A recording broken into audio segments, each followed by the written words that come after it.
10 yoshli bola narkodispanserda ro'yxatda turibdi. Zavq olish, kayf olish uchun ko'proq shu narsalar ko'payib ketgan. Psixotrop dorilarni 9 yoshda qabul qilishni boshlagan. Bolalardan mas'uliyatni o'g'irlayapti. Dozasini oshirib yuborganligi uchun reanimatsiyaga tushdi degan holatlar bo'ldida. Aqlli kasal bular. Meni rivojlanayotgan paytda muhit bo'lmagan, imkoniyat bo'lmagan.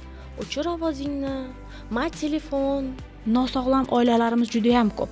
Kerak bo'lsa rezinkani tutatib bo'lsa ham ular qiladigan ishini qilaveradi. Bular noqonuniy ishlar bilan shug'ullanadi. Hamma ham oson pul topib tezroq moddaga erishishni xohlaydi. 21 yoshgacha zo'r saqlagan bolalarimiz keyin naryoqga o'zi oq qorani taniydigan bo'lib qoladi. Narkotik modda insonni shaxsini o'ldiradi. Hozirgi onalarimizni, ota-ona bo'lganlarimizni o'zlari o'zgarishi kerak. Oila a'zolari bir-birini yaxshi bilmaydi.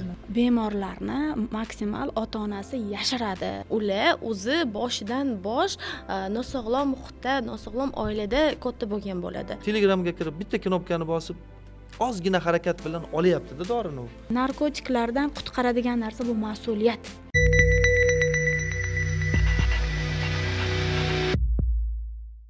Assalomu alaykum hurmatli kuzatuvchilar. Xalq demokratik partiyasi bizningcha podkast loyihasini yo'lga qo'ydi. Albatta bu loyihamizda biz jamiyatimizda muhim bo'lgan ijtimoiy, iqtisodiy, ma'naviy masalalarni muhokama qilishni reja qilganmiz. Qizilgul opa boshida biz o'yladik, qanday qilib mavzu tanlaymiz?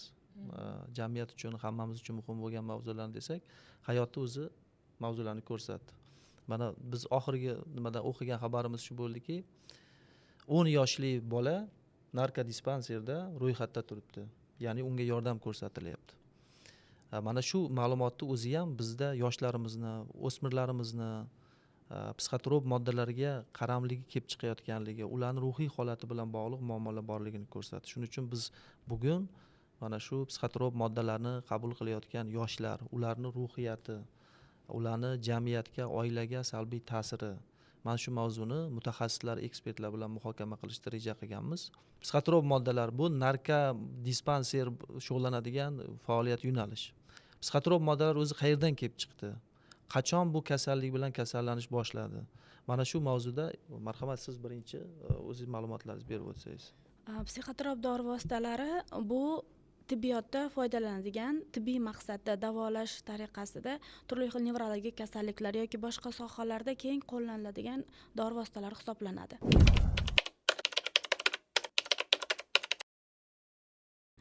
Bu moddalarni tibbiy maqsadda foydalanilsa qaramlik chaqirmaydi.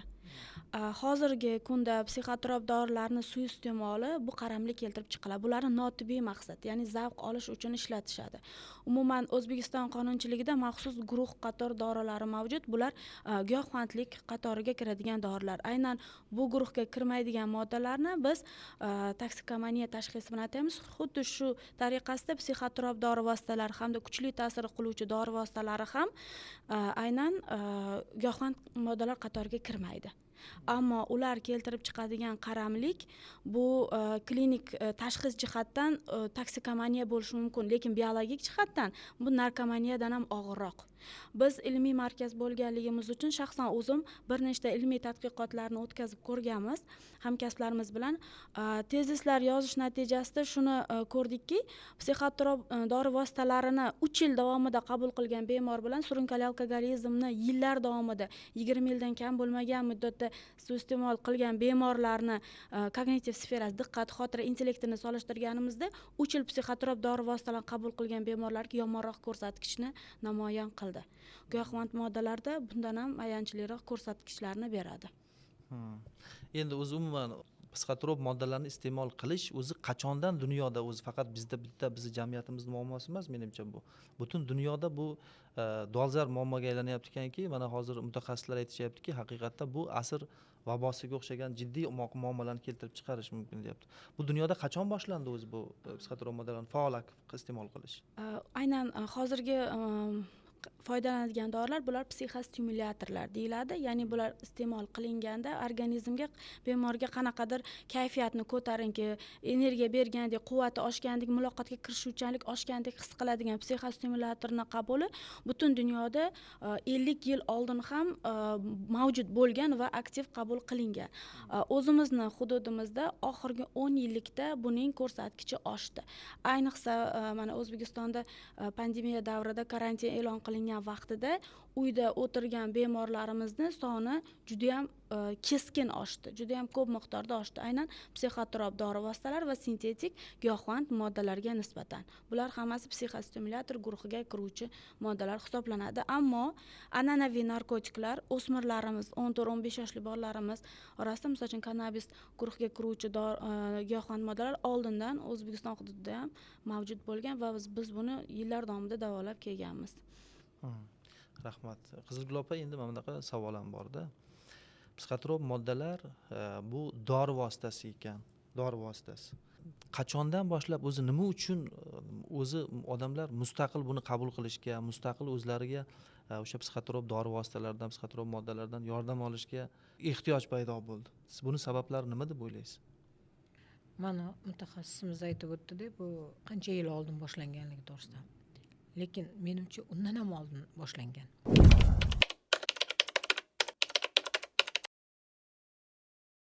Chunki tibbiyot tarixini unda nazar tashlaydigan bo'lsak, o'sha qachonlardir men o'zim akusher-ginekologman, kesircha kesishlarni amalga oshirishda dastlab og'riqsizlantirilmaganda, bu og'ir fojialarga olib kelingan. O'sha paytlarda borib avval o'sha narkotiklar deymiz-ku, giyohvand moddalardan ham foydalangan, keyin ruhiyatiga ta'sir qiladigan oddiy bitta narsa. Mana aroq, spirt, etil spirti. U ham ruhiyatga ta'sir qiladi. Ichgandan keyin kayf beradi. Qanaqadir og'riqlarni sezishni kamaytirganday bo'ladi.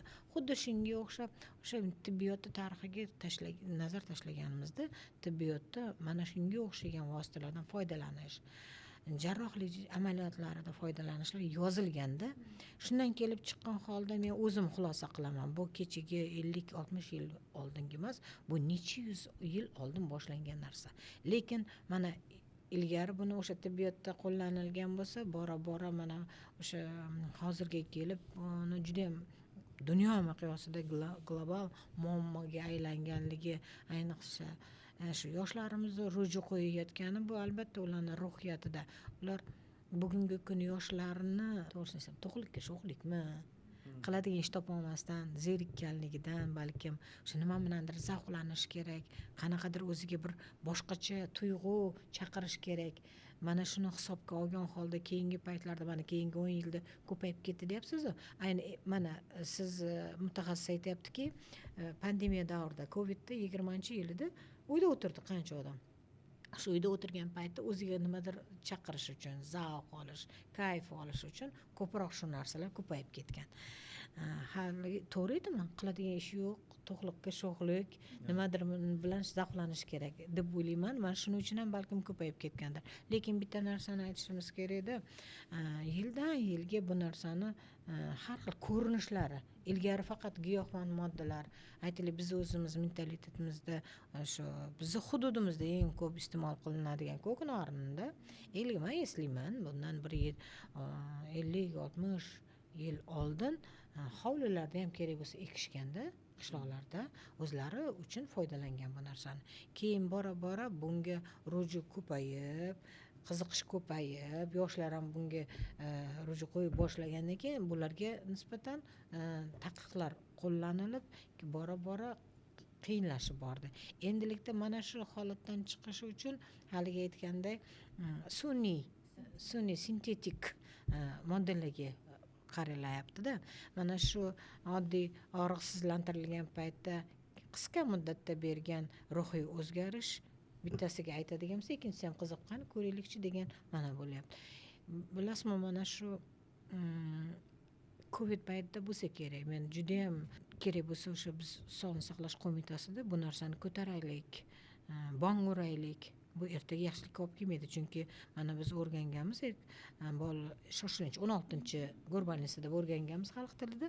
16 bolnitsaga kelgan hozirgi 1-respublika klinik kasalxonalariga yosh bolalar tushganda oddiy bitta narsa, siz hozir mana ilgari o'sha uxlamagan paytda beradigan dorilarimiz yoki depressiyada beriladigan dori vositalarini ular qo'llandi. Bu narsaga 20-yildan keyin yana qonuniy tomonidan taqiq qo'yildi. Alohida retsept bilan berilsin deyilgan buyruqlarimiz chiqdi. Qonunlarga o'zgartirish kiritildi. Lekin boshqacha yo'lini topib boshlayapti-da. Oddiy bitta narsa o'sha baralgin, biz o'sha og'riqsizlantirish masalasida ishlatiladigan baralginni dozasini kattaroq bitta tabletka emas, balkim 2-3 tabletkani ichib, orqasidan mana oddiy o'zimizda shu energetik ichimliklar bor-ku, energetik ichimlik ichib o'shani darajasi, o'sha psixotrop moddalarni darajasiga yetib, shundan kayf olib, lekin buning natijasida zaharlanib toksikologiyaga tushganligini guvohi bo'ldimda. Nima ichibdi bu?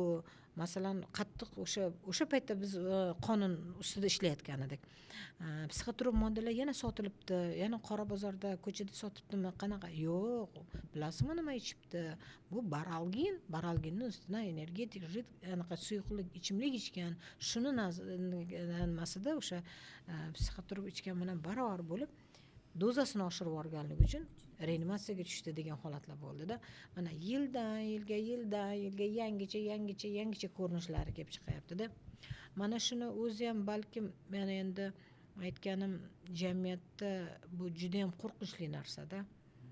Qanchalik darajada mana qonunlar chiqaryapmiz. Har bir qonunga o'zgartirish kiritilsin deydi. Har safar yangicha yo'nalish, yangicha bir turlari chiqib ketadi-da. Bittasini to'xtatsang, ikkinchi joyidan chiqib keladi. Buni hammasi bu o'sha aytayapman, jamiyatimizda bugungi kunda nafaqat bu bilan biz boshqa narsa bilan chalg'itishimiz kerak. Rahmat Qizilgul opa. Mana hozir ikki xil fikr bor-da bu yerda. Mana siz aytyapsiz, o'sha nimada to'qlikka sho'xlik bo'lishi mumkin. Balki, lekin masalan boshqa tomoniga ham qarashimiz kerak. Balki yoshlar, ayniqsa mana o'smirlar o'sha o'zi kutgan narsani, balki e'tibornidir, o'ziga yetib kelmayotgani uchun karantin paytida deyamiz. Karantin paytida yoshlar ayniqsa, men kelajagim nima bo'ladi endi? Endi o'qishga kirmoqchi edim yoki endi yaxshi ko'rgan qizimga uylanmoqchi edim. Endi karantin bo'ldi, hayotimiz tugab qoldi degan kelajakdan xavotir balki shunga sabab bo'layotgandir. Mana ruhshunoslarimiz bu masalada o'zlarining fikrlarini bildiradi. Marhamat. Bu fikringizga ham qo'shilaman. Aslida inson qachon o'sha psixotrop moddalar, narkotik moddalarni qabul qiladi?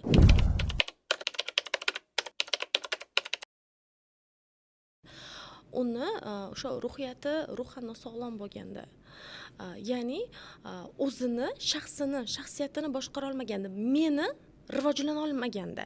Men bizda qachon rivojlanadi? 3 yoshdan boshlab.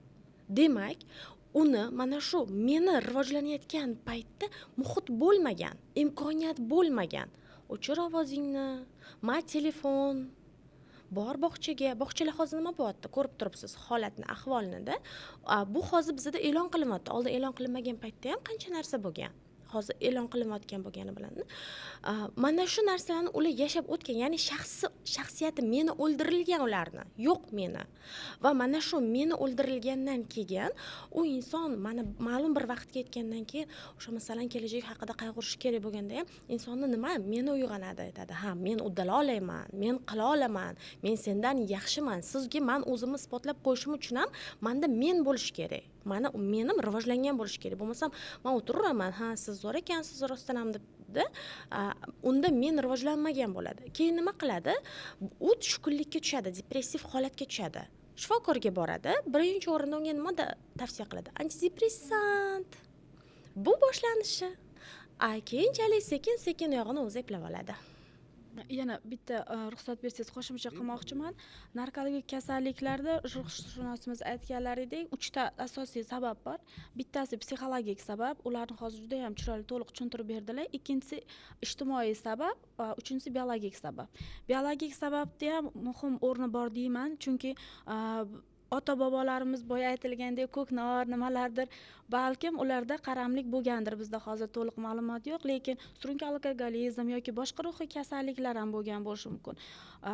15 ta bemorim birga bo'lgan paytda bitta savol berdim. Kimni ota-onasida yoki bobolarida kimlardadir giyohvand moddalar, spirtli ichimliklarga qaramligi bo'lgan insonlar bo'lsa, qo'llaringizni ko'taring. 90% bemor qo'lini ko'tardi. Bu degani ularni ota bobosidan biologik jihatdan moyillik o'tadi. Bemor bola kasal bo'lib tug'ilmaydi, lekin boshqa bolalar bilan birgalikda qabul qilganda bunda kasallik tezroq rivojlanib ketadi. Juda ham rivojlanib ketadi. Va yana shunaqa biologik sabab ham borki, organik kasalliklar, turli xil tanada hozir tibbiyot rivojlangan, tabiiy tanlanish degan narsa yo'q deb hisoblayman. Har qanday bolani ham tibbiyot hayotga olib qolyapti, saqlab qolishga harakat qiladi, lekin ularning tanasi baribir zaif bo'ladi. Psixotrop dorilar organizmga kirganda kasallik yashin tezligida rivojlanib ketishi mumkin turli xil travma olgan bolalarda. Bundan tashqari ijtimoiy omil juda baland o'sdi. Bu turli xil ijtimoiy tarmoqlar rivojlangandan keyin hozir giyohvand moddalar qo'ldan qo'lga berilmaydi. Qo'ldan qo'lga sotilmaydi. Hozir ijtimoiy tarmoqlardan yashirin shu zakladka usuli bilan bemalol qo'lida telefoni bor va o'shanga aqli yetadigan 7-8 yoshli bola ham bemalol zakaz ura oladi va qo'liga ola oladi. Aynan shuni aqli yetgan. Shuning uchun ham hozirgi kunda 16-17 yoshli bolalar bizga murojaat qilayotgan bo'lsa, psixotrop dorilarni 9 yoshda qabul qilishni boshlagan. Ularni qo'lida dostуп bor, telefon bor, telefonda ota-ona nazorati o'rnatilmagan va ya'ni bolalar bemalol aynan shuni zakaz qilish darajasiga yetgan va hozir yana bitta ijtimoiy omilda katta ijtimoiy omil, kichik ijtimoiy omil ajratilib, katta bu davlatimizni narkotiklarga qarshi siyosati, chegaralar mustahkamligi va mana karantin davridan boshlab biz e'tibor berdik yashirin laboratoriyalar. Biz giyohvand modda qabul qilgan bemorlarni test qilamiz va aynan qaysi modda qabul qilganini aniqlaymiz. Bemor bitta moddani aytadi, lekin testda umuman boshqa 15 ta narsa chiqib keladi. Bolani o'zi bilmaydi nima modda qabul qilgan. Bular ko'rinib turibdiki, hammasi yashirin laboratoriyalarda hosil qilingan moddalar va bularga qarshi kurash ham albatta ketyapti. Bundan tashqari mikroijtimoiy sabab bu muhit. Birinchi o'rinda oila, disfunksional oila, nosog'lom oilalarimiz juda ham ko'p. Janjalli oilalar, nosog'lom oilalar yoki ota qanaqadir ish bilan band emas, o'zini o'rnini topolmagan, ona ortiqcha vaqtini ishga sarflaydi, bolalar ko'chada qolgan, ajrashgan, urush janjalli oilalar, bunday oilalarning farzandlari ko'proq kelib chiqadi. Umuman giyohvand moddalar qabul qilganda ma'lum muddatda organizmda dopamin kayfiyat beradi, serotonin muloqot beradi, adrenalin energiya beradi. Bu moddalar sun'iy oshadi. Ya'ni ruhan sog'lom bo'lmagan insonlarga ruhshunosimiz aytgandek, bularda ehtiyoj bor. Boy oilalarning bolalariga nimaga ehtiyoj bor? Hamma narsasi muhayyo. Har kun, misol uchun, menga osh bering, har kun osh bering, osh menga kayfiyat bermay qoladi. Endi menga manti kerak, shashlik kerakdir. Har kuni restoranga o'tiradigan, xohlasa 10 xil mashinasi, 10 xil velosipedi bor bolalarda dopaminga yana ham yaxshiroq kayfga ehtiyoj kuchli-da. Endi buni mana bu energiya beradi deb reklama bilan bolani tortib olish mumkin. Kambag'alroq yoki kam ta'minlangan oila farzandlarida ularda haddan tashqari ortiqcha mas'uliyat. Ota ishlamaydi yoki oilaviy yetishmovchilik, 13-14 yoshli bolalarimiz ipodromda suv sotib, sigaret sotib yurgan bemorlarim. Hozir o'zini tutib olgan, qanaqadir biznes boshlagan, lekin narkotik ular o'sha 8-9 yoshda sigaret chekib yurgan bolalar, suv sotib yurgan, non sotib yurgan, konduktorlik qilgan bolalar. Ularda ortiqcha bo'ynida mas'uliyat bor. Yoshiga nisbatan ular o'ynashi, o'qishi, menini o'stirish kerak bo'lgan joyda non sotib yurgan bolalar. Bularda ham o'sha xavotirni, ortiqcha yukni, ruhiy muammolarni yechish yo'li sifatida kimdir reklama qilsa ketadi. Ya'ni narkotikni sotuvchilar ham juda aqlli. Oldin o'sha inson ehtiyojini aniqlaydi.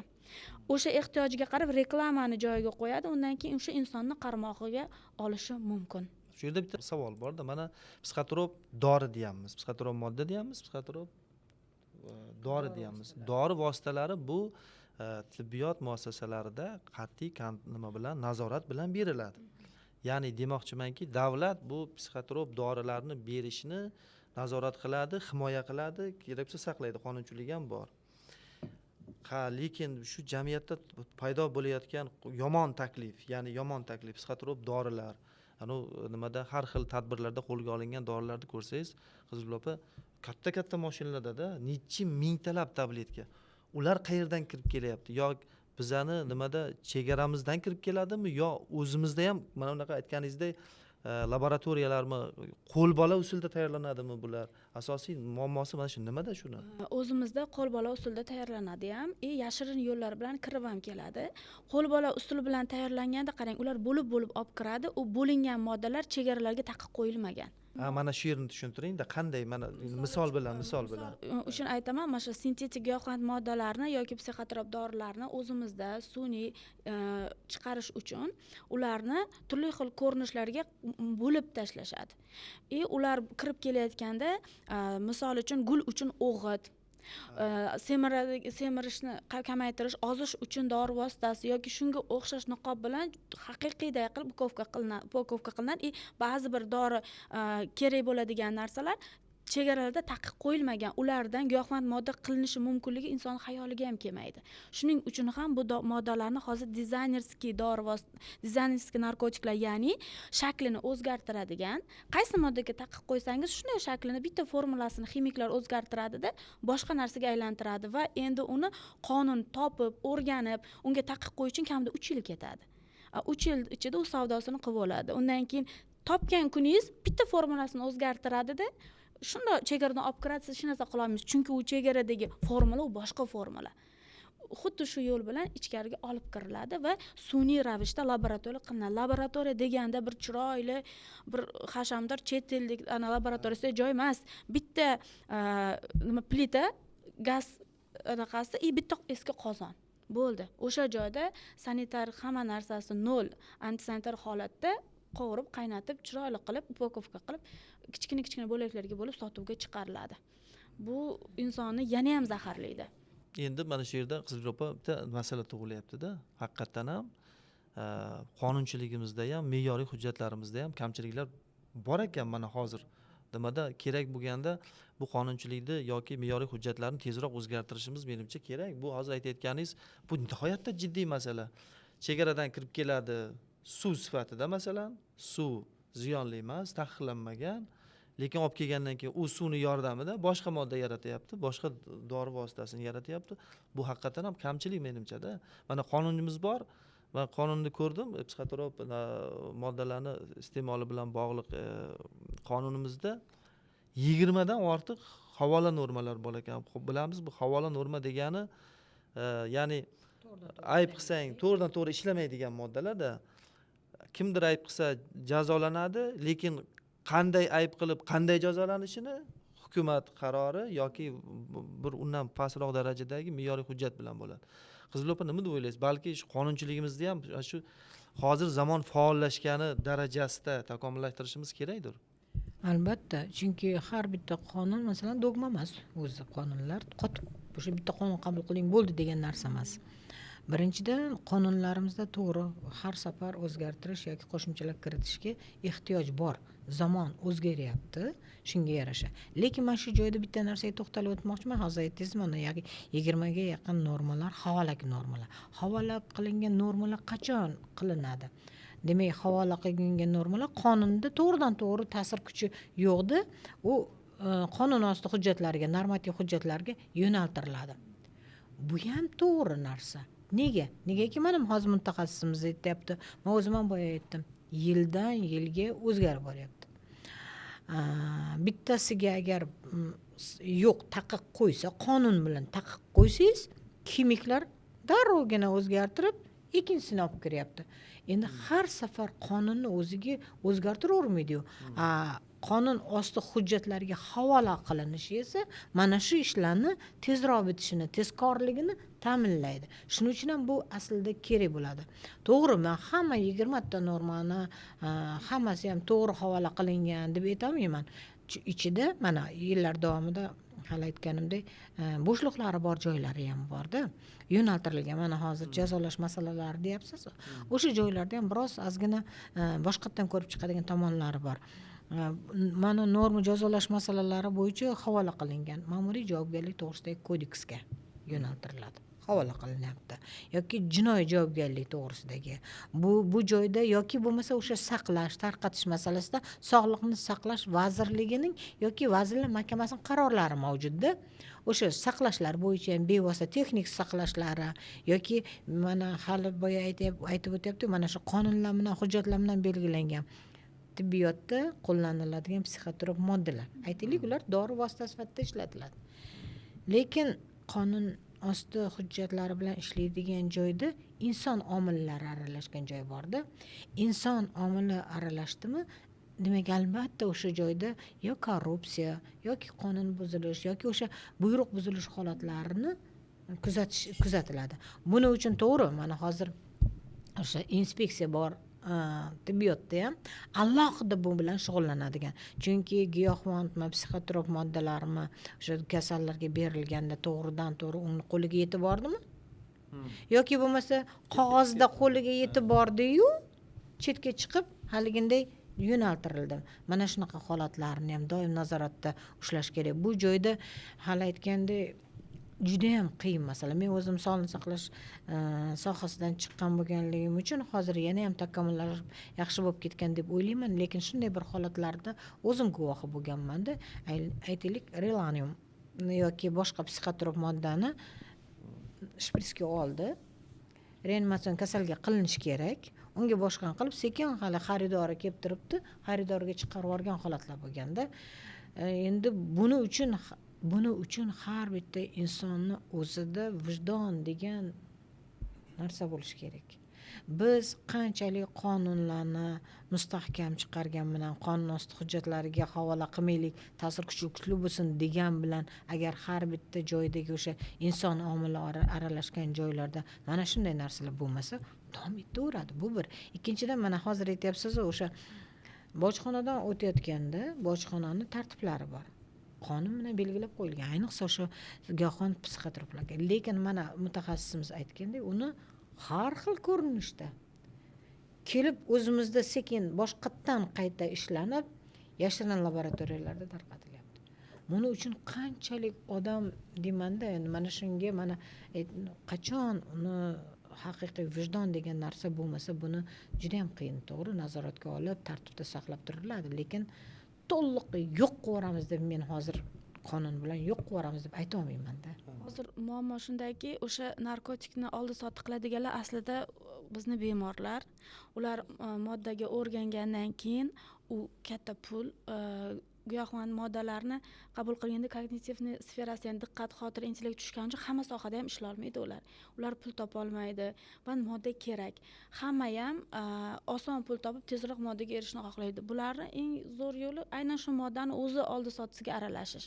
Ularni narkotik modda insonni shaxsini o'ldiradi.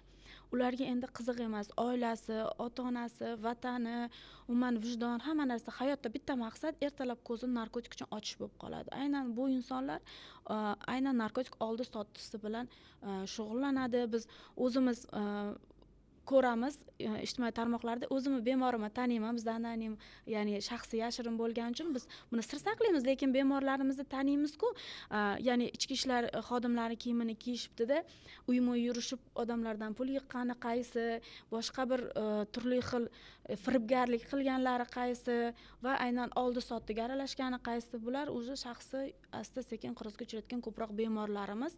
Ularda vijdon kutishi o'zi befoyda, aksincha kuzatuvni, diqqatni, kasallikni oldini olishni qo'llab-quvvatlash kerak. Demak, gapingiz bo'lib qoldi.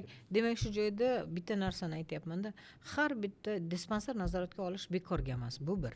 Dispanser nazoratga olingan, vaqtinchalik sizdan davolanib chiqdi, lekin ularni nafaqat shu dispanser nazoratga olindi, nazoratda bo'lsin, yo'q, ularni demak o'sha pul topish yo'llarini, ish bilan band qilish yo'lini, ijtimoiy yordam masalalarini ham demak ko'rib har safar nima qilishimiz kerak. Bizga ular aksincha demak xavfliroq. Bu aynan mana shu savdo-sotiga kirib ketadigan bo'lgan masala uchun. Muammo nimada aytaymi? Bu bizning mentalitetda. Bemorlarni maksimal ota-onasi yashiradi, qarindoshlari yashiradi, ularni shifoxonaga ham olib bormasdan o'zlaricha uyda davolashga harakat qilishadi. Ularni juda ko'pchiligi uylanmagan yigitlar. ular erta uylanishi kerak. Ular o'ylashadiki, dispanser uchotka olsa, nazorat qilsa, polni biz aralashsak butun el yurt eshitadi-ku. Endi qanday uylanadi degan gap so'z. Juda ko'p ota-onalar hatto hayron qolaman. O'zimni ham mana 2 nafar qiz o'stiryapman. 27-sanagacha tuzatib qo'ying, 27-da to'yi deb shunaqa shartlar bilan olib kelgan holatlarni ko'rib, bu bolani qanday uylantirmoqchisiz? Oilaviy hayotga umuman tayyor emas, kasallik hali remissiyaga tushgani yo'q, yashirin davrga. Buni ular qiziqishmi? Uylansa, xotini eplab, ushlab, uni odam qiladi degan bir ota-onasi odam qilolmaganini vaqtsiz qilib qo'yishdan. Endi o'zi hamma davrda ham mana hozir sizlar fikrlaringizni eshitib turib uni xulosa qilyapman-da, hamma bu zamon kasaliga o'xshaydi-da bu. Bu kasal desangiz, kasal ham emas. Ular mana bir odatiy biologik kasal xasta odam yuragi yo boshqa a'zosi kasal bo'lsa, u bemor, birovga ziyoni yo'q, unga yordam ko'rsatish kerak. Lekin bular shunaqa kasal ekanki, bular o'zini ham ziyonlaydi. Yana bular aqlli kasal bular. Yana bular noqonuniy ishlar bilan shug'ullanadi. Yana uni o'zini kasalini ongli ravishda tarqatishga urinadi. Shuning uchun buni juda ham qattiq kurashish kerak ekanda, mana kurashish uchun bularni davolash kerak, ko'proq ularga yordam ko'rsatish kerak deyapsiz. Bizda mana butun respublika bo'yicha bu adashmasam, men faqat bu shaharlar muammosi emas. Agar shunaqa misollar bo'lsa aytishingiz ham mumkin. Surxondaryoda yoki Andijonda yoki Xorazmda ham bu muammo hozir bor. Faqat yuzaga chiqmagan, hali biz faol tarzda muhokama qilmagan bo'lsak ham bu katta muammoga aylangan. Ularga bemor ekan, birinchi o'rinda bemor sifatida yordam ko'rsatish imkoniyatlarimiz qanaqa hududlarda? Butun hududlarimizda bizda moddiy bazamiz oshgan. Hattoki MGGAP dasturi qabul qilindi. Birinchi fuqarolar boradigan joy bu oilaviy poliklinikalar. Aynan oilaviy poliklinika shifokorlarini o'qitilyaptiki, ruhiy kasalliklarni, masalan, suitsidal holatlar bo'lsa, shaxs o'zgarishlar, nevroz holatlari va narkotiklarga umuman qaramlik holatlarini erta tashxislash uchun boshqa bir shikoyat bilan uyqusi bo'lmayapti, ishtahasi bo'lmayapti deb olib kelsa ham o'sha oilaviy shifokor sezsin-da, to'g'ri joyga yo'naltirsin degan maqsadda aynan shu darajada harakat qilinyapti. Suitsidologlar, meditsin psixologlar har bitta poliklinikalarda joriy qilinyapti. Erta tashxislash uchun. Buni erta tashxislash uchun demak, birinchi o'rinda fuqaro murojaat qilishi kerak. Fuqarolar murojaat qilinsa, barcha bazaviy imkoniyatlarga egamiz. Muammo aynan ularni murojaatida. Nimaga? An'anaviy narkotiklardan hozirgi sintetik giyohvand moddalar farq qiladi. Qanday? Oldingilari, misol uchun, juda kuchli og'riqlar bilan o'tgan bo'lsa, bularda unaqa og'riqlar yo'q. Qabul qilib turgan bola o'zini bemor hisoblamaydi. Va ota-onasi aytgan taqdirda ham hech qanaqa bemor emasman, o'zimga keldim, yaxshiman. Ya'ni ular faqat holsizlik, ishtahasizlik, lanchlik holati bo'lishi mumkin. Buni keyingi moddani qabuli bilan yengib, o'zini o'zi davolaganday bo'lib, yana jamiyatga ishga chiqib ketaverishadi. Shuning uchun ham kasallikka nisbatan bemorlarda tanqidni yo'qligi, ularni erta murojaat qilishini oldin, ular shaxsiyatini yo'qotib bo'lgandan keyin davolashga kelganda biz qiynalamiz. Shuning uchun har bitta shaxsda bemorda ikkita shaxs bor. Normativ, ya'ni o'zini oldingi shaxsi va o'zgargan qaram shaxs. Biz o'zgargan qaram shaxsni yo'qotib yubora olmaymiz. U ichida uxlab yotadi. Lekin bemorni normativ shaxsini topib, mas'uliyatini, jamiyatdagi o'rnini, maqsadlarini eslatib orqaga qaytarishimiz kerak va shuni shu yerda ushlab turish kerak. Tushundim. Endi qarang, yana bitta masala chiqdi Qizilgul opa. Bir joyimiz og'risa, bemor bo'lsak, doktorga o'zimiz boramiz. Bular shunaqa bemor ekanki, bular bormaydi. Bular yashirishga harakat qiladi.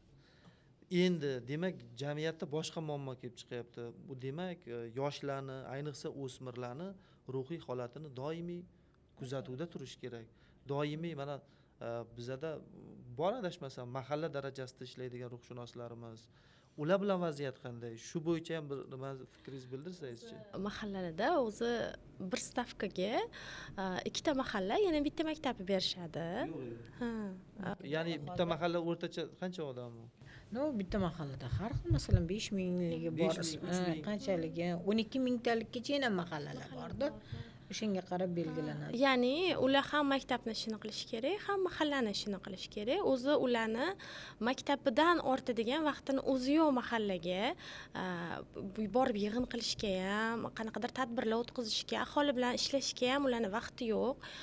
Men o'zi aslida bakalavrda o'qiyotganda mana shu bo'yicha g'oya bilan chiqqan edim. Aynan mahallalarda bakalavrda o'qiyotgan 3-4 kurslarni ixtiyoriy ravishda o'sha borib yordam berishga, volontyorstvoga, lekin qo'llab-quvvatlashmadi, yo'q deyishdi. Mahallalarda unaqa kerak bo'lgan odamlar yo'q, lekin aslida har bitta mahallada bunaqa insonlar yetarlicha, har bitta oilada yetarlicha. Chunki aynan xorijda mana shu narkotikka qaramlik yoki psixotrop moddalarga qaramlik bo'yicha ilmiy ish qilib o'rganilganida har qanday ruhiy, emotsional qaramlik ham yoki ijtimoiy qaramlik ham eng avvalo irsiy muhitdagi qaramlikdan kelib chiqishi aniqlanilgan. Ya'ni boya mutaxassisimiz aytdilar, mana shu narsa o'rganilganda u oilada birinchi o'rinda bizning kichkina ijtimoiy muhitimiz qat, bu bizning oilamiz. Aynan mana shu oilada yo kimdir qabul qilgan bu narsani yoki mana shu narsani oldi sotisi bo'lgan oilada ular katta bo'lgani yoki aynan munozarali oilalarda, kam ta'minlangan oilalarda yoki noto'liq oilalarda katta bo'lgani aniqlanilgan. Aynan demak shunday ekan, noto'liq oilalar bizda hozir qanchadan qancha, juda ham ko'p. Hozir 3ta oiladan 2tasi ajrashgan, ishsiz oilalar qancha. Ajrashgan bo'lmaganlar ko'p-da. Xuddi shunaqa. Bilasizmi, uzr gapingizni bo'ldim. Ular birga yashayotgan bo'lgani bilan, qonunan birga yashayotgan bilan aslida birga yashamayotgan oilalar bor-da. Bular qonunda turibdi, yillar davomida turibdi, lekin alohida yashaydi. Kerak bo'lsa, otasi boshqa oila qurib ham ketgan, onasi bu yerda hali zakisi turibdi. Va bu narsa bolani ruhiyatiga ta'sir qiladi. Biza qanchalik qonunlarni mustahkamlamaylik, baribir ularda narkotiklarni kirishini taqiqlashimiz mumkin, lekin psixotrop vositalarni ular har qanaqasiga uyda o'zi qila oladi-da. Oddiy masalan o'sha benzin orqali, silarkalar, har xil mana bu rezinkalarda uni taqiqlay olmaysiz. Butun chegarani yopib tashlay olmaysiz. Avvalambor insonlar, ya'ni biz hamma narsamizni butunlay o'zgartirib tashlay olmaymiz. Bunaqa imkoniyat hech qaysi davlatda yo'q. Mana degan rivojlangan davlatingizda ham. Buning uchun insonni avvalambor o'sha eng kichkinaligidan uni shaxsiyatini rivojlantirib borish kerak. Xo'p, meni o'zimning shaxsiy fikrim bu narsa. Men buni juda ham har doim nima deydi, jahlim chiqib aytganman. Xo'p, mayli, o'sha kam ta'minlangan oilalar yoki bo'lmasa o'sha to'qlikka sho'xlik qilib qilayotgan oilalar bo'lsin. Lekin biz ularga o'sha maza qila oladigan boshqa variantlarni taklif qila olamiz-ku. Boshqa, masalan, yo'llarini. Mayli, bittasi to'g'ri unda bordir, ikkinchisi bordir, lekin boshqa variantlar bor-ku. Ya'ni unda yo'q qaysidir variantni biz unga taklif qila olamiz-ku. Masalan, o'sha hozir maktab psixologlari desak, ularning ham o'zini ishi dokumentatsiyasidan ortmaydi-da. Aynan mana shu volontyorstvani yo'lga qo'yilsa, o'zini o'sha har bitta institutdan, har bitta guruhdan kerak bo'lsa, man degan yoshlar chiqadi. Men bunga kafolat berib ayta olaman-da. Mana shular har bitta o'sha maktablarga, mahallalarga biriktirilsa, baribir moyilligi bor oilalar bor, ularning farzandlari bor. Alohida ishlanganda baribir bitta o'rniga o'rni chiqadi. Nimadir o'sha nima deydi? Zamin beriluvchi narsa chiqadi-da o'sha insonda. Ya'ni mayli hamma narsasi bordir, lekin boshqa bitta narsa, masalan, o'sha sportda g'olib bo'lganning lazzati yoki televideniyada mashhur bo'lganning lazzati, masalan, ularni o'rnini bosuvchi nimadirlarni taklif qila oladi, uni qiziqishidan kelib chiqqan holatda-da. Ya'ni mana bu fundament mustahkam bo'lmasa ekan, biz chegaralarni butun yopib tashlaganimiz bilan uyda o'tirib, xotirjam, kerak bo'lsa rezinkani tutatib bo'lsa ham ular qiladigan ishini qilaveradi. Demak, bu endi yana ham muammoga kirib keldik. Hozir asosiy muammo bu oilani ichida. Ehtiyoj ham boyagi kasallik boshlanadigan, eng boyagi birinchi asoratlari paydo bo'ladigan ham oilada. Endi nima deysilar? Yoshlarni bola beayb deydi-ku. endi yoshlar ham hozir endi yoshlar ham o'smirlar yosh deymiz, ularni ham faqat yoshlar aybdor, to'qlikka sho'xlik qilyapti deyishimiz ham mumkindir, lekin ota-onani ham kamchiligi ko'p emasmi? Ota-ona yolg'izlatib qo'yib, yo ota-ona eshitmasdan, ha desa men kreditimni yopayapman, ovqatingni olib kelib beryapman, 3 mahal qilyapman, ishlayapman, endi sen bilan ham shug'ullanaymi, bir ozgina dam olay deb balki bolalardan uzoqlashib ketgan. Bilasizmi, mana shu narsada biz ma'lum bir vaqtda biz ko'p narsani yo'qotib qo'ydikda. Oila har bir jamiyatni bir yacheykasi. Agar o'sha oila sog'lom bo'lmasa, u jamiyat sog'lom bo'lmaydi. Shundan kelib chiqadi hamma narsa. Shuni hozir biz yo'qotgan davrimizni qanaqadir biz to'g'rilashimiz kerak. Yo'qotgan davrimizda deganimda nima demoqchi bo'lyapman? Bugungi kundagi ota-onalarni bola bilan bo'layotgan o'zaro muloqoti. Bir paytlar to'g'ri biz erkinlik berdik ayollarimizga, hozir rosa ham imkoniyatlar beryapmiz. Bizning davrimizdagi o'sha ishlamay faqat ona bolaga qarab o'tirgan onalar umuman boshqacha bo'lgan u tartib deymanda. Hozirgi ayollarimiz ham to'g'ri ishlash kerak. Lekin bevosita bolani e'tiboridan chetda qoldiradigan darajada bo'lish kerak emasda. Uyda o'tirgan onalarimizni ham kerak bo'lsa hozir hali o'sha yo'qotib qo'ygan davrimizdagilarda bu. O'sha kerak ularga e'tibor o'zlariga o'zgartirish kiritish kerak. Hozirgi onalarimizni, ota-ona bo'lganlarimizni o'zlari o'zgarish kerak. Bolalariga ta'sir kuchini o'tkazishdan oldin. Shu joyda bitta narsani aytib o'tmoqchiman, bu bekorga emas. Mana bugungi kundagi davlatimiz olib borilayotgan siyosati, siz boya juda ham to'g'ri aytdingiz. Mana qarangda, biz mahallalarga mahalla 7ligini berganmizda. Mahalla 7ligi. O'tda xotin-qizlar bor. O'tda inspektor bor. Profilaktika inspektorlari demadi, inspektor deyapmiz. Yoshlar borda. O'sha yoshlar o'zining qancha yosh ekanligini tanlab olib yoki xotin-qizlar har bitta kimlarni ko'proq e'tiborga olish kerak. Masalan, har bitta mahallada oilalar kategoriyaga bo'linsin deb o'zi yo'riqnomalar bor-ku, endi anaqa yozilgan. Eng asosiy hali aytgandek, sizni mana mutaxassis aytdi, kimlarda ko'p uchraydi. Kimlarda agar ota-onasida yoki bobolarida xavf guruhini saralab olish kerak. Shular bilan ko'proq ishlash kerak. To'ppa-to'g'ri bekorga emas bugungi kunda hamma rag'batlantirishni yo'lga qo'yish masalasida. Bu sportdan bo'lsin, bu kitobni zo'r o'qiganligi uchun bo'lsin, bu shaxmat bo'lsin, bu san'atda ishtiroki bo'lsin, bu oddiy yoshlar lideri bo'lsin. Biz har xil nominatsiyalarni nima qilib bolalarimizni chalg'itib, o'shalarni mana shu bilan zavq oladigan darajasiga yetkazishimiz kerakda. Bir narsani aytib o'tmoqchiman-da, bevosita o'tgan chaqiriqda alkogol va tamaki mahsulotlarini jamoat joylarida taqiqlash, tartibga solish emas, taqiqlash bo'yicha qonun chiqdi. O'sha qonun ustida bevosita ishladi. O'sha joyda yosh masalasini o'zgartirganmiz-da, 21 yosh deb.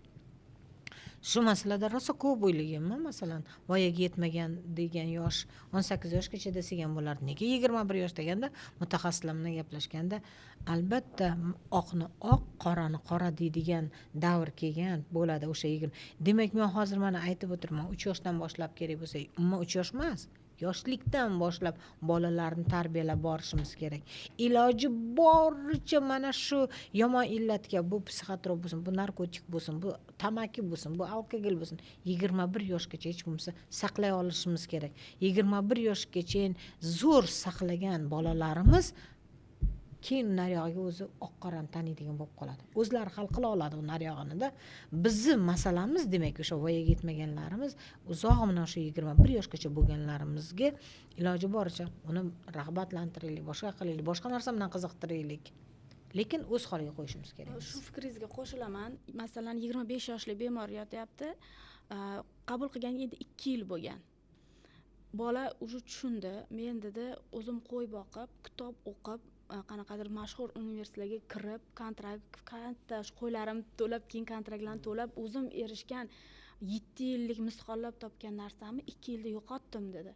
2 yilda yo'qotdimmi, menga bu hayot kerak emas, men o'zim chiqa olmayapman, menga yordam bering deb kelgan bola 25 yoshli bola. Kelishyapti 30 yoshli bola, lekin shu 14-15 yoshida narkotikni ichida yurgan, 10 yillab qabul qilgan, xayolida ham kelmaydi, kelganda ham tanlayapti, men 14 kun davolaysizlar, qaysi vrach bilan ishlashim o'zim hal qilaman. Manipulyator. Ota-onasi shunga ko'nadi. Mayli, doktor 14 kun bo'lsa ham yotsin, xo'p deb turinglar, aytganini qilinglar.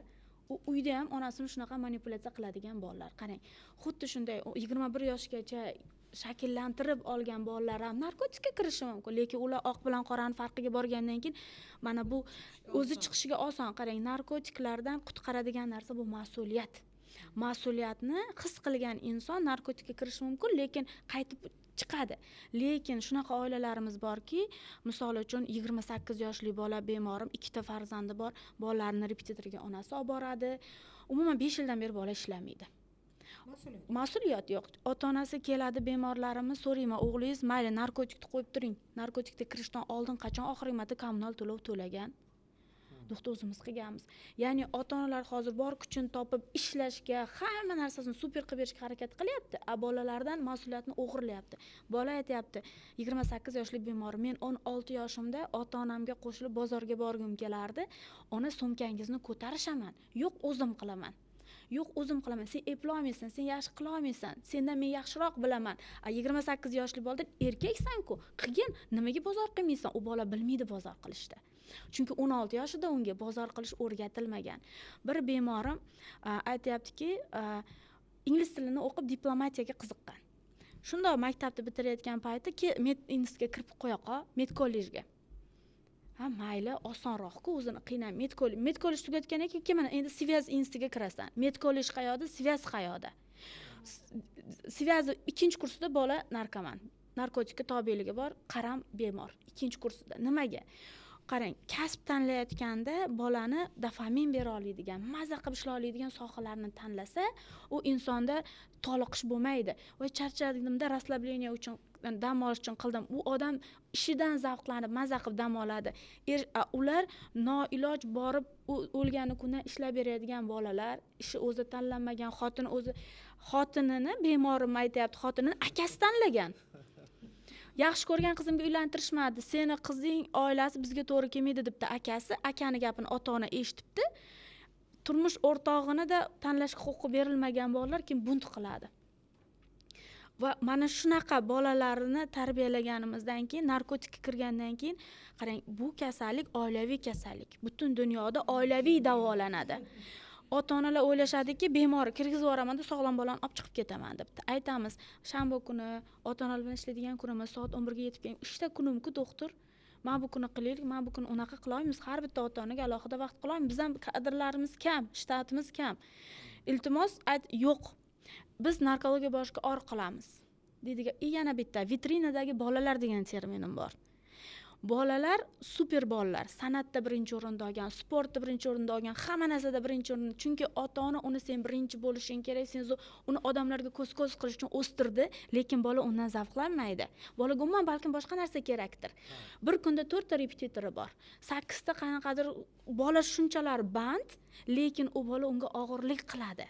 Mana qarang, mana qarang-da. Masalan, olimpiada chempioni yoki jahon chempioni, lekin undan zavq olmaydi.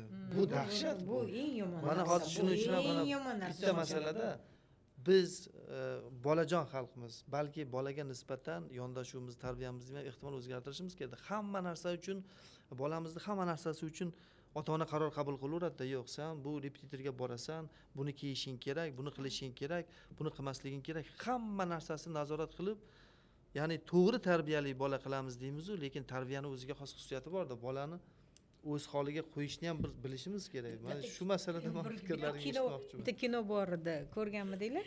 Katta bo'lishni xohlamayman. Ha, o'sha kino. Hamma narsani bolaligidan tiqadi. Hamma narsaligi, haligi 4 yosh, 5 yosh bolaga sen she'r aytib ber, sen ingliz tilida aytib ber, sen oyog'ingni osmonga ko'tarib tur, akrobatga qilib ber. Hamma narsani qiladi-da, keyin qaysidir nimada biroz ma'lumda yo'qotib qo'yishadi-ku, topib boshqa qilguncha u bola juda ham aqlli bor rostdan ham. Keyin ko'radi. No, atrofdagilari aytadi, yosh bolani shunchalik qiynash kerakmikin deydi. Buvisini rosa jahli chiqadi. Qiynamalaring, bolaning bolaligi bor. To'g'ri nazorat ushlash. Bolaning bolaligi bor. Unga ham kattaroq mas'uliyat qo'yish ham travma olib kelishi mumkin-da. O'sha joyda keyin oxirida bolani o'zi xulosa chiqaradi. sen katta yo'q, men katta bo'lmoqchi emasman. Men katta bo'lishni xohlamayman deydi. Xuddi shunga o'xshab hamma narsani me'yori borda. Masalan, haddan tashqari hamma narsani yuklash ham bolaga travma olib keladi.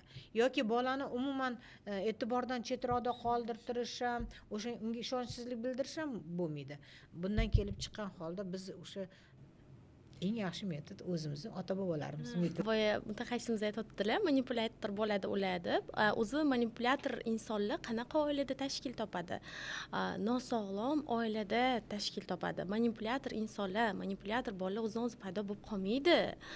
Ular zaprsa narkotik bilan yoki bo'lmasam qanaqadir psixotrop moddalar bilan paydo bo'lib qolmaydi. Ular o'zi boshidan bosh nosog'lom muhitda, nosog'lom oilada katta bo'lgan bo'ladi. Agar man bu yerda siz bolani to'g'irlang, mana bu oila buzuvda, tushunasizmi? U iloji yo'q bu narsani. Keyin boya aytibdilar, zo'r termin topib berdingiz, menga ham deydi, veterinardagi bolalar deb zo'r aytdilar, zo'r termin o'ylab topdilar men uchun ham.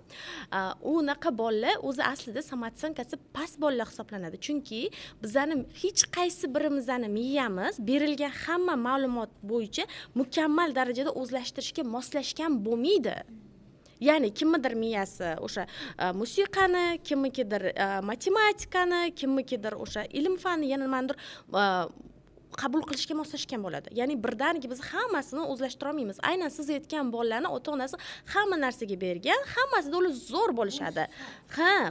Zo'r bo'ladi-yu, bu yerda bolani somatsankasi, ya'ni o'ziga bo'lgan ishonchi pastligidan ketyapti. Ya'ni o'ziga bo'lgan ishonchi past inson qanaqa bo'ladi? O'sha siz zo'rsan dedingizmi, bo'ldi, siz u uchun eng buyuk insonsiz-da, bo'ldi. Hamma aytganingizni qiladi, chunki uni o'ziga bo'lgan ishonchi yo'q, o'ziga bo'lgan hurmati yo'q. Endi unga boraman-da, agar sen mana buni cheksang yoki mana buni qilsang, sen eng zo'risan, buni hozirgacha hech kim eplolmagan, tim bo'li ota-onang bilmaydi, bilganida ham hayron qoladi, ularga ko'rsatib qo'yasan, bo'ldi, tamomda. Aslida hamma uchun menga ota-onalar esa ko'p murojaat qilishadi. Bolam yaxshi o'qimaydi, hamma fandan unaqa o'zlashtira olmaydi. Aynan qaysidir fandan bo'lsa, masalan, men uni klinik neyropsixolog sifatida yordam beraman. Masalan, yaxshi o'qiy olmayapti, yaxshi yoza olmayapti yoki matematikada. Lekin ular xohlaydi hamma fandan 100% yaxshi o'qishini-da. Men aytaman, "Hoy, sen 100% yaxshi o'qiydigan bolaga qiziqma. Bunaqa bo'la olmaydi, miyamiz bunga moslashgan emas." To'g'ri, hamma narsani o'rgatish kerak, lekin hammasidan 100% ola olmaysiz. Qaysi biridandir 3, qaysi biridandir 4. Ya'ni hamma narsani berish kerak va bola o'ziga yoqqanini qabul qilish kerak, hazm qilish kerak. Ya'ni biz hamma taomlarni tatib ko'rish uchun mahsulotlarni berishimiz kerak va u o'zi uchun kerak bo'lgan, masalan, gimnastika yoki suzish, hammasini berish kerak-da. Masalan, shaxmat, musiqa, hamma narsani berish kerak. Ingliz tili, boshqa. Faqat hammasidan 5 ga o'qishni talab qilish kerak emas. Bola o'zi uchun ma'qulini tanlash kerak. Uni miyasi, bizni hammamizni miyamiz hamma narsani birdaniga qabul qilishga mo'ljallanmagan. Bunaqa imkoniyat yo'q, xohlasangiz ham bo'la olmaydi. Faqat biz nimanidir o'zimizni maza qiladiganimizni topib olamiz. Ana uni ketidan keyin hamma narsani o'rganishni boshlaymiz. Shu yerda bitta qo'shimcha qilmoqchiman. Onalar qiladigan ikkita xato bor. Bittasi aynan onani o'zi samotsenkasi past bo'ladi. Onalarning samotsenkasi past va bolasiga qiladigan xatosi bolani bola bilan solishtirish. Ya'ni zo'r o'qiydigan akasi, ukasi, qo'shnisini o'g'li, o'shanda bolani samotsenkasi yana ham tushadi. Yoki u bola qo'shnisini o'g'lidek zo'r bo'lish uchun harakat qiladi. Shunda onam meni yaxshi ko'radi, yoki aksincha teskarisini qiladi. Va yana bizni onalarimiz qiladigan xato oiladagi muammolani otasidan yashiradi. Bitta bemorim 21 yosh, to'liq ayta olaman, psixopat, konchunni biz tilimiz bilan aytganda, o'sha shaxs xususiyatini butunlay yo'qotgan bola deb ayta olaman. 21 yosh bola bilan gaplashyapman, tog'da pichoqlashgan, nimadir bo'lgan, muammolar bo'lgan, manipulyator uydagilar bilan baqirib gaplashyapti. Keyin bola yig'lab gapirib, "Otam kayf qilib yuribdi-yu" deydi. Menga nima? "Yo'q, uyga boring, xalodilnikni oching, hech narsa yo'q. Otam tog'ma-tog' yuradi, u bu." Keyin o'yladim, bolani ota bilan muammosi, bitta otasi bilan gaplashaylik deb otasiga telefon qilsam, otasi shunda ovozimni eshitdi, shu psixolog bo'laman, narkolog bo'laman desam, shunda onasini chaqirdi. Oxirigacha gaplashmadi, so'rashmadi ham, ushlar qanaqadir psixolog deb telefonni otib yubordi. Ota ketdi. Endi ona qaltirayaptiki, "Nima deb qo'ydingiz?" deydi. nima modda qabul qilishni aytdingizmi deydi. Bu yerda nimani ota bilmaydi desam, hech narsani bilmaydi. O'g'limni faqat bitta qanaqadir modda qabul qilib aldagan. Bolani polni hamma buket narkotiklar qabul qilib ota umuman bexabar. Ya'ni muammolarni barchasini kichik paytidan ota bilan maslahatlashmasdan, voy otang jahli chiqadi, ishdan charchab keladi, qo'y shuni yashirib bola ham biladi kimni manipulyatsiya qilish kerakligini. Shunaqa bolalarimiz borki, 2-3 ming qarzini ona yopgan otadan yashirib, keyin yana pul so'rayapti, endi bermayman desa, 3 ming berganingiz otamga aytib beraman. Qani bermay ko'ringchi, hozir otamga borib aytaman, qani o'zingizni oqlang keyin degan darajada bola manipulyatsiya qilgan joylari ham bor. Shuning uchun aynan hozir nima uchun boya psixologimizdan bir aytdilar, onalar nimaga bolalariga e'tibor bermayapti? Ular ko'proq ijtimoiy tarmoqlarda kimdir Turkiyada, kimdir bog'da, kimdir tog'da. Ular nimaga qiziq? Chunki onalarimizni samotsenkasi past. Ular kimdir chetdaligini ko'rib, men undan baxtsizroqman deb o'ylaydi. O'zini baxtsiz his qilib o'tirib, kelgan jahlini eridan oladi. Bolaga ham baxt beraman. Bolalarga baxtli onalar kerak-da. Ijtimoiy tarmoqlarda ko'rib, o'zida yo'q narsaga siqilib, o'zini baxtsiz his qilgan ona bolaga faqat o'tir, tur, jahl bilan unaqa onalardan keyin qanaqa bolalar ulg'ayadi? Xuddi shunday, chunki yarim soat bo'lsin, 1 soat bo'lsin, bolaga bolani yonida bo'lgan, emotsiyasi ham yonida bo'lgan, jismi ham yonida bo'lgan ona kerak. Xo'j u ishsiz bo'lsin, xo'j ishlaydigan bo'lsin, lekin ona bolani yonida bo'lmasa, emotsiyasi ham, o'zi ham, jismi ham, u ona bor hisoblanmaydi-da. Haqiqatdan men shu yashirish temasiga juda ham jahlim chiqadi ba'zida. Menga olib kelishadi bolalarni nogironligi bilan va buni turmush o'rtog'ining oldida onasi shug'ullanmagani, onasini e'tibor bermagani haqida yoki bolani telefon yoki televizor katta qilgani haqida gapirsam, menga jahl qilishadi. Endi sizni deb meni erim uyga borib urishadi. Ay, seni oldingda bolangni kelajagi turibdi, bolangni sog'lig'i turibdi. Yo'q, qiziqmas onalarga. Chunki boshqalarni xotini zo'r bo'lgani uchun unga zo'r narsalar qilib berdilar. Ekspertimiz aytganga o'xshab, bunda hech narsa qilib bermadi. Kamiga yana buni urishadi ham. Boshqalar uyda xizmatkor turganda bu kishi ikkita bolani o'zlari eplab boqa olmaydilar. Yaqinda hech qancha 3 kun oldin ikkita bolani eplab boqa olmayotganini tushuntirganim uchun menga ona jahl qilyapti-da. Aynan siz nega meni erimni oldida gapirasiz? Endi menga uyga borib san qilding deb urishadi. Rostdan ham shunaqa. Zamjeli shunaqa. U kishi bolaga televizor yoqib berganlar, telefonni berganlar, uyda yururganlar, ishlarini qilib, nima xohlasalar qilib, xamosh ikkita bolani epla olmasmish. Oldingi ota-bobolarimiz, onalarimiz nechtalab, 10 talab, 7 talab, 5 talab eplashgan. Bu ikkitani ham eplolmas ekan. Qizilgul opa, nima deysiz? Nima uchun 10 ta bolani tarbiya qilgan? Nima sababi nima? Hozir ikkitani bog'chaga tashlab ishga borib kelib eplash qiyin bo'lyapti. Yo bizni ota-onalarimiz biz kuchsizroqmizmi? Bobolarimiz, momolarimiz kuchli bo'lganmi? Nimada? Zamon boshqacha bo'lganmi? Nima bo'lgan deb o'ylaysiz? Bu yerda juda ham har tomonlama ta'sir bo'lganda, masalan, zamon bu ham to'g'ri. Atrof o'sha zamon, jamiyat, atrofingizdagi insonlar, rivojlanish, borlik yoki yetishmovchilik, uydagi janjallar, bular hammasi ta'sir qiladi. Men bitta mana masalan misol tariqasida o'zimni misolimda ham har doim o'ylayman-da, nega biz borgan sari o'zgarib, yoshlarimiz o'zgarib boryapti? Nima yetishmayapti? Vaqtida masalan biz 8 ta oilada 8 ta bo'lganmiz. 8 ta bo'lganmiz. Buvim bilan dadam har doim ishda bo'lgan, onam uyda bo'lgan, buvim bilan ko'proq yurganmiz. Men o'zimcha o'ylaymanki, haddan tashqari negativ informatsiyalarga ega bo'lish ham bolani buzadi. Oila qanchalik mustahkam, zo'r oila bo'lgan taqdirda yana o'sha ortiqcha informatsiyalar bugungi kunda mana internetlarda xorijdagi bizga mumkin bo'lmagan narsalarni ularni bemalol hozir ko'ra olishlari ham hammasi baribir bolaga ruhiyatiga ta'sir qiladida. Shuning uchun ham bizni bolalarimiz hozir oldingi bolalardan farq qiladi deb o'ylayman. Negaki men bir narsani bemalol ayta olaman. Men masalan 63-yillar tug'ilgan bo'lsak, televizor endi chiqqan bir paytlarda 70-yillarda men buvlarim televizor oldida ko'p o'tirishga qo'ymas edi-da. faqat konsertlar, uncha tarbiyaviy o'zi ilgari tarbiyaviy kinolar ko'proq bo'lgan. O'sha kinolarni, multfilmlarni ko'rardik kanikul paytlarida. Ortiqcha televizor ko'rishga qo'ymas edi. Bu televizor dilbuzor, din buzardi, dindan buzadi deydi. Ular masalan o'qimagan bo'lsa ham tarbiyaviy tomondan juda ham ko'p anaqa qilgan deyman. Keyin mana boya mas'uliyatlarni ham aytdik. Hamma narsani me'yori bo'lganda, shunda har qanday holatni me'yori bo'lsa tarbiyali bo'ladi. Mana televizor ko'rishni ma'lum vaqti bo'lgan bizda. Keyin biz yosh bo'lishimizga qaramasdan mas'uliyat yuklagan. Hali aytgandek, mana ertalab turdik. Ertalab turganda hammamizning vazifamiz bor edi. Sen ko'chani supurasan, bunisi mol haydaydi, uni mol tegini tozlaysan. Hamma ishini o'z qilish kerak. Vaqtida ertalab nonushtaga o'tirish kerak. Ungacha onam hammaga tez tayyorlab qo'yardi. Dadam o'tirdi, hammamiz o'tirdik, tez ovqat yerdik. Hamma maktabga kirdi. Maktabga ketadiganlar maktabga, chunki ikkinchi smenada maktab yo'q edi, birinchi smenada u paytlarda hamma maktabga ketadi.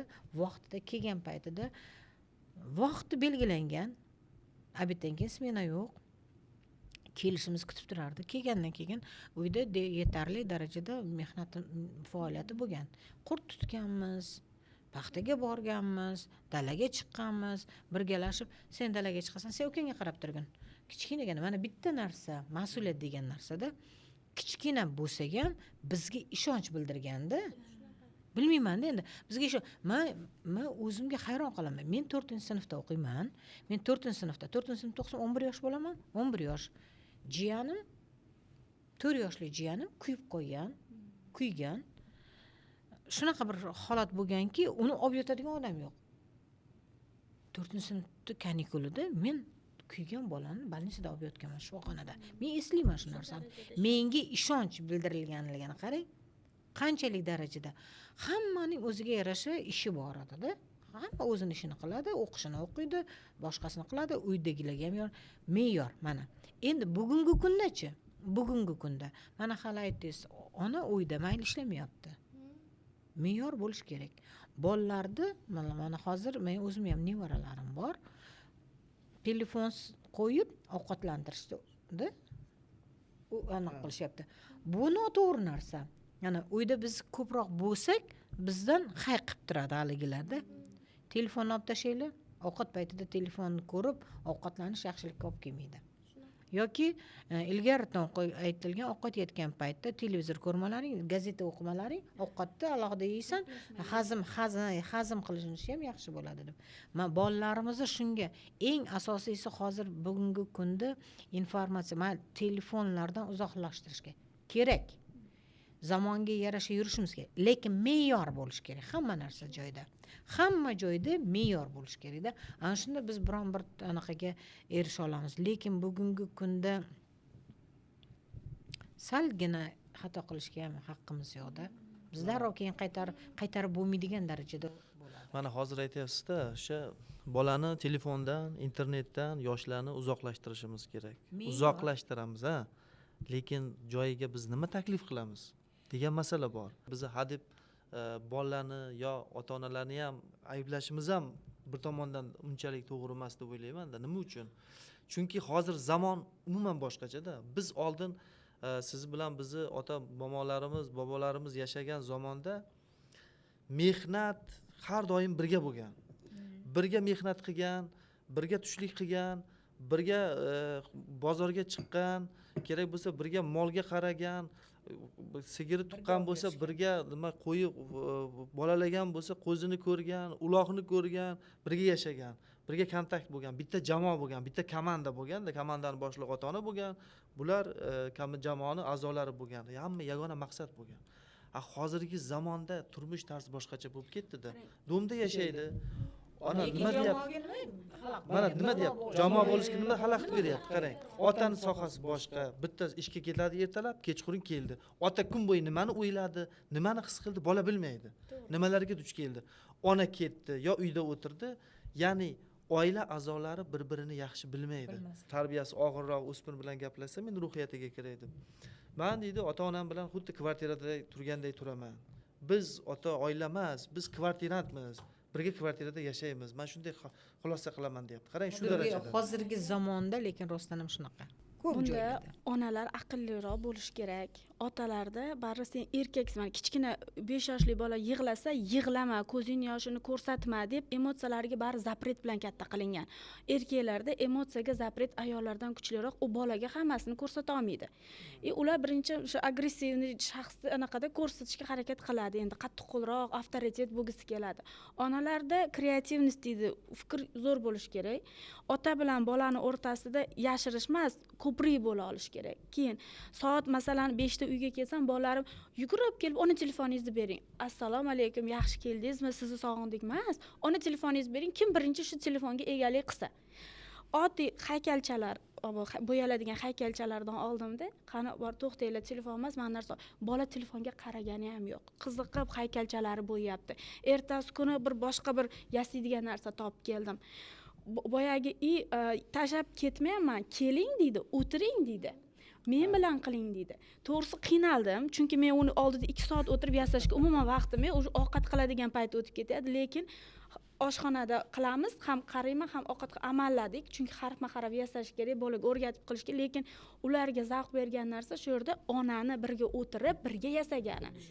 Bu narsani kvartirada tursa ham, keyin turli xil rangli melchalar olib kelib, tashqariga chiqib, hovlida biz ham kvartirada turamiz, bir yerlarni topib, quyosh chizib, bir narsa chizib, bunaqa narsa bilan bola bilan shug'ullansangiz, bola xursand bo'ladi, telefonga qaramaydi. Va eng muhimi bu narsa ham bolani kognitiv sferasini rivojlantiradi va sensorniy sistemasini ham rivojlantiradi. Kognitiv sistema bilan sensorniy sistema rivojlandi degani, уже bola o'zini mustaqil boshqara oladi, hissiyotini ham, emotsiyasini ham, tanasini ham degani. Lekin bizani hatto uyda o'tirgan onalarimiz mana shu narsaga vaqti yo'q. Mana masalan siz hozir ham ishlaysiz, ham o'sha syomkalaringiz bor, ham ilmiy ishingiz borda, ham bolangizga shu narsani vaqt orttirib olsizda. Lekin hatto uyda o'tiradigan bu onalarga mana shu bolang bilan men spiska qilib beraman. Men bu o'yinni mana bunaqa o'ynaysan. Qani siz aytib ko'ringchi, qilarmikin?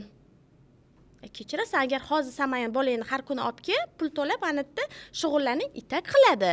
Men senga men shug'ullanishim haqida emas, sen uyda bola bilan vaqt o'tkazishing haqida gapiraman. Yo'q, bolaning sog'lig'i muhim emas, bolaning kelajagi qiziq emas-da. Muhim narsaki ona bechora. Axir hammani eri zo'r narsalar qilib beryapti, u bechorada. Lekin xo'p, sen bilan ishlaymiz, seni hal qilib beraman unda, shu bolang sog'ayishi uchun. Siz unga ham ko'maydi-yu, men yaxshiman deydi. Mani erim yomon. Bitta narsada Qizilgul opa, ruhshunoslarga har doim ko'proq muammoli nimalar boradi-da. Shuning uchun bu kishi jahl qilayotganida ham nima bor? Chunki haqiqatdan ham o'zi nimada muammo onasida. Bolada ham emas, Bolada erda ham emas, onada. Ona aqlliroq Ona bo'lishi kerak aqlli deb men ham bo'lishi kerak. hisoblayman. Ona daho bo'lishi kerak. Bekorga emas, har doim mana yaqindagina ham nimada o'qib qoldimda, aql xafa bo'lmang, To'lqinjon. Yo'q. Xafa bo'lmang. To'g'ri tushunamiz. Aql onadan o'tarkan bolalardan. Agar ona aqlli bo'lsa, ota qanaqa bo'lishidan qat'iy nazar u bolalarni aqlli qilib tarbiyalar ekan. Agar ota zo'r, katta ishda ishlaydi, ilmiy ishlar qilgan, olim bo'lsin, professor bo'lsin, lekin ona u darajada bo'lmasa, uni 4 ta bolasidan ham albatta yaxshi bir narsani kutmaslik mumkin ekan. Endi bekorga aytmaganda, men aytdimki, buvini qo'lida katta bo'lganmiz, ko'proqda onasi yomon, hammasi yomon, otasi yomon, bittasi yomondir. Mana shuni rosa ko'p gapiraverardi-da. Bitta narsa bor. Nimaga shunaqa deyar ekan desam, endi bilsam, haligi hamma narsa hali aytganingizdek onadan o'tar ekan. Ona kreativ o'ylasa, bola bilan ota o'rtasida ko'prik bo'lsa, chunki bitta narsa. Yoshligimizda ongimizga ham singanda. Aytayapman, dadam yo'q bo'lsa ham ko'rpasini bosib o'tsa, dadangni ko'rpasini bosdingga deydi. Agar akalarimga biror narsa bo'lsa, otang kelsa gapirsam, yaxshi bo'lmaydi, lekin dirtsa, bo'ldi, yetarli edi shu. Hayotimda hech qachon akamlarni urishganini yoki o'zimga bir qattiq gapirganini eslamaymizda, lekin biz hali endi o'ylasam balkim qo'rqmagandirmiz. Hurmat qilganmizmi? Hali qo'rqmasang hurmat qilmaydi deydi. Shunga o'sha boshqacha bo'lganmi? Lekin anaqa qilganmizda qo'rqib doim hayiqib turardikda. Mana hozirgi kunda mana nevaralarni tarbiya qilyapmiz. Juda qiyin zamonasiga yarasha rostdan ham, lekin bitta narsani aniq bildim. Uyda kimdandir hayiqish kerak. Yo'inki hali aytgandek hurmat qiling. Mana ota ertalabdan kechgacha ishda, ona ming nima qilayotgan paytda shuni yoshligidan singdirib, to'xta, dadang kelsa alohida bu bilan hali shug'ullanadigan bo'lsak, deb dadaga urg'u beradigan bo'lsa, bolada dadaga nisbatan qanaqadir iymanish yoki o'sha dada kelsa albatta buni hech kim hal qilmasa ham dada kelsa hal qilishi mumkin. Yaxshi tomonga ham, yomon tomonga yoki o'rgatish masalalarida yoki hayiqish masalalarida ham shunaqa bo'lishi kerak-da. Ona rol ko'p o'ynaydi. Shuning uchun ham aytayman, xotin qizlar bilan onalar bilan ko'proq ishlash kerak-da. Mana yosh 18 yosh, 17 yosh kelyapti, maktabni bitiradi. Maktabni bitirish kerak. O ertaga men kim bo'laman? Hayotda, oilada o'rnim qanday bo'ladi? Men ish topa olamanmi, yo'qmi? O'qishga kira olamanmi, yo'qmi? Yoshlarni eng ko'p o'ylantiradigan narsa menimcha shu. Ularga ko'proq mana jamiyatda biz nimandir olishni o'rniga nimadir taklif qilyapmizmi? Jamiyatda bizada hozir asosiy muammolar mana shu o'qishi, ishi masalasi. Chunki bola kelajagidan, yoshlar kelajagidan xavotir olganda ular ruhiy tushkunlikka tushadi. Keyin psixotrop moddami, har xil nimadan najot istaydi. Aslida lekin u psixotrop dorilar hech qanaqa davo qilmasligini bilmaydi. Balki u shuni bilib turib ham ozroq chalg'ish uchun qiladi. Qo'shimcha qilsam shu gapingizga, bolalardagi o'sha qo'rquvlarni ham ota-ona singdiryapti. Yaxshi o'qimayapsan, hali itam bo'lmaysan, yaxshi odam bo'lmaysan, keyin ko'chada arava surasan, bildingmi deydi. Bo'ldi. Bolada qo'rquv, shu imtihonni topshira olmasam hammasi tamom degan qo'rquv. Buni ham noto'g'ri ota-onalar beryapti. O'qimasang hali yurasan ko'chada, ko'cha supurib, bildingmi? Bu bolaga o'qishga motivatsiya bunaqa bo'lmaydi. Aksincha, qila olmasang deb qo'rqitib qo'yapti. Ana o'shaning uchun aksincha bolaga boshqacha tushuntirilgan mehrda mana shu bugun hozirdan zavqlanib, maza qilib yashashni bilgan bolalar kelajakdan qo'rqmaydi. Ular uverin o'sadi. Chunki aniq biladi kelajakda kim bo'lishini, qaysi stulga o'tirishini, nima qilishini, qayergacha borishini bilib o'sadi. Aksincha qo'rquvlarda o'stirilgan bolalar, bular solishtirilib, hozir aytganimdek, anoni o'g'li 5 olib kelibdi, choraklik, seniki 2 chiqdi, 3 chiqdi, o'zim ham biluvdim. Shu joyda ham ota-onalar bir-birini seni urg'unga o'xshagan, senga o'xshagan va misol uchun onang uxlayaptimi bir narsaga o'xshab, bu gapni onani charchashga haqqi bor. Buni endi bolaga onangni uxlashi yomon, onang uxlagani uchun yomon xotin singdirilyapti, otalar singdiryapti buni. Onalar ham xuddi shunday. Bugungi ota-ona kechagi bola, kechagi yosh, kechagi go'dak bunday aytganda. Balki o'sha ota-onani o'zida shunaqa nimalar bilan muammolar bilan biz ham xuddi shuni aytamiz. Hozirgi bemor bilan ishlasangiz, bemorlar endi muammoni ota-onasida ko'radi. Aytaman, hech qachon ota-onangizni buning uchun ayblamang. Chunki ota-onangizni ham ota-onasi o'stirgan. Balkim uni ota-onasida yetishmagandir. Shuning uchun hammasini o'tmishda qoldiramiz. Biz o'tmish bilan ham kelajakda ham yashaymiz. Biz bugun yashaymiz, bugun muammoni topamiz va shuni qanday hal qilish haqida o'ylaymiz deb psixologik yo'naltiraman. Hozir boya aynan psixopat so'zini ishlatdilar va shu o'rinda hozir bitta narsani aytmoqchi edim. Men Moskvada o'qiganman va u yerda bog'cha yoshidan boshlab bolalarni psixopatik test qilinadi. Yo neyropsixologlar, yo patopsixologlar. Maktabda ham, bog'cha yoshida ham doimiy tekshiriladi har bitta o'quvchini aynan psixopatlikka va kimdadir psixopatik holatlar sezilsa, ya'ni u yerda ichkilik ko'p, xabaringiz bor, umuman o'z ko'p joylarda ko'p narsa va o'sha psixotrop moddalar bilan shug'ullanish juda ko'p. Shuning uchun yoshlikdan men kuzatib borishadi va kimda agar o'sha psixopatlikka moyillik chiqsa, hech kimga bildirmaydi, belgilab qo'yib, hamma bolalarni o'sha tekshirilganda bu bilan qo'shimcha shug'ullanib ketilinadi. Ya'ni bolani o'zi ham bilmaydi psixopatligini. Qo'shimcha shug'ullanib ketilinadi. Va men O'zbekistonga kelganimdan keyin juda ham bitta yaxshi lavozimda ishlaydigan eski tanishim bilan ko'rishib qoldim va aytdi: bordim men sani o'sha tinga, ko'rdim hammani bolasini jinnilikka tekshirib o'tirishar ekan. Endi bizda O'zbekistonda psixopatlarni jinni deyshadi-ku. Jinnilikka tekshirib o'tirishar ekan. Tekshirib o'tirishar ekan, hammani jinniga chiqarib deyshti-da. Lekin men o'ylaymanki, bu narsani O'zbekistonda ham joriy qilish kerak. Chunki bu narsa o'zi nima psixopatlar kimlar? Neyrodinamik holatida ritmichni harakat qila olmaydigan shaxslar hisoblanadi-da. Aynan mana shu narsani sekin-astalik bilan erta aniqlangandan keyin, erta korreksiya qilingandan keyin baribir bu narsa kamayadi. Anchagina kamayadi. Menimcha joriy qilinib boshlandi. Sel dasturi bo'yicha, ya'ni o'z joniga qasd qilgan o'smirlar ko'payganligi uchun ularni erta tashxislash, turli xil test usullari bilan maxsus yo'riqnoma pedagoglar uchun o'quv anaqalari joriy qilindi. Endi maktab psixologlari, pedagoglar birgalikda o'rganib, shu boladagi o'zgarishni erta tashxislash va ularni to'g'ri yo'naltirish bo'yicha menimcha sel dasturi maktabdagi, bu bog'chadan qilinadi. Bitta narsada men aytyapman, nevaralarimni bog'chaga olib boraman. Ayniqsa Coviddan keyin biz Covid bolalari dedim men. Men o'zimcha shu Covid bolalari dedim. Chunki Covid payti baribir tug'ilgan ularda masalan, Covid asosan kapillyarlarni ichidagi endoteliyalarni ishdan chiqardi. O'sha qayerga tomir yetib borgan bo'lsa, baribir ta'sir qiladi. O'sha Covid paytida homilador bo'lib keyin tug'ilgan bolalarda psixologiyasida o'zgarish bor. Xuddi shunaqa. Psixologiyada. Men hozir siz boya aytdingiz, manipulyator dedingiz. Manipulyator. U balkim yillar davomida anaqa, lekin bugungi kundagi bolalarda 1,5-2 yoshli bolalarni manipulyatorda ular qachon ulgurdi bu narsaga? Chunki mana bitta narsa, o'sha telefon, misol uchun telefonni qo'ydida, qo'ymadingiz. Shunaqa isterika qiladi-da, jahl qiladi. Ularni aytganini qildirtirmaguncha qo'ymayapti-da haligi. Qarang, 2 yoshli bolalar qachon ulgurdi bu bola bunaqa bo'lishga? Insonda manipulyativ shaxs bog'chaga borganda, biz endi mana masalan o'zimiz nazorat tahliliy yo'nalishi bo'yicha bog'chaga borib o'rgandik-da, nodavlat bog'chalarni, DXShlarni o'rganganda menga qiziqda. Bog'chadagi bolalar hozir men ko'ryapman, qancha mana 3,5-4 yoshli bolalarga, bog'cha poylariga bolalar qanaqa yaxshi, lekin boshqacha hozirgi bolalar. Hozirgi bolalar boshqacha. Nega boshqacha? Aytganini qildirtiraman deydi. To'polon qiladi.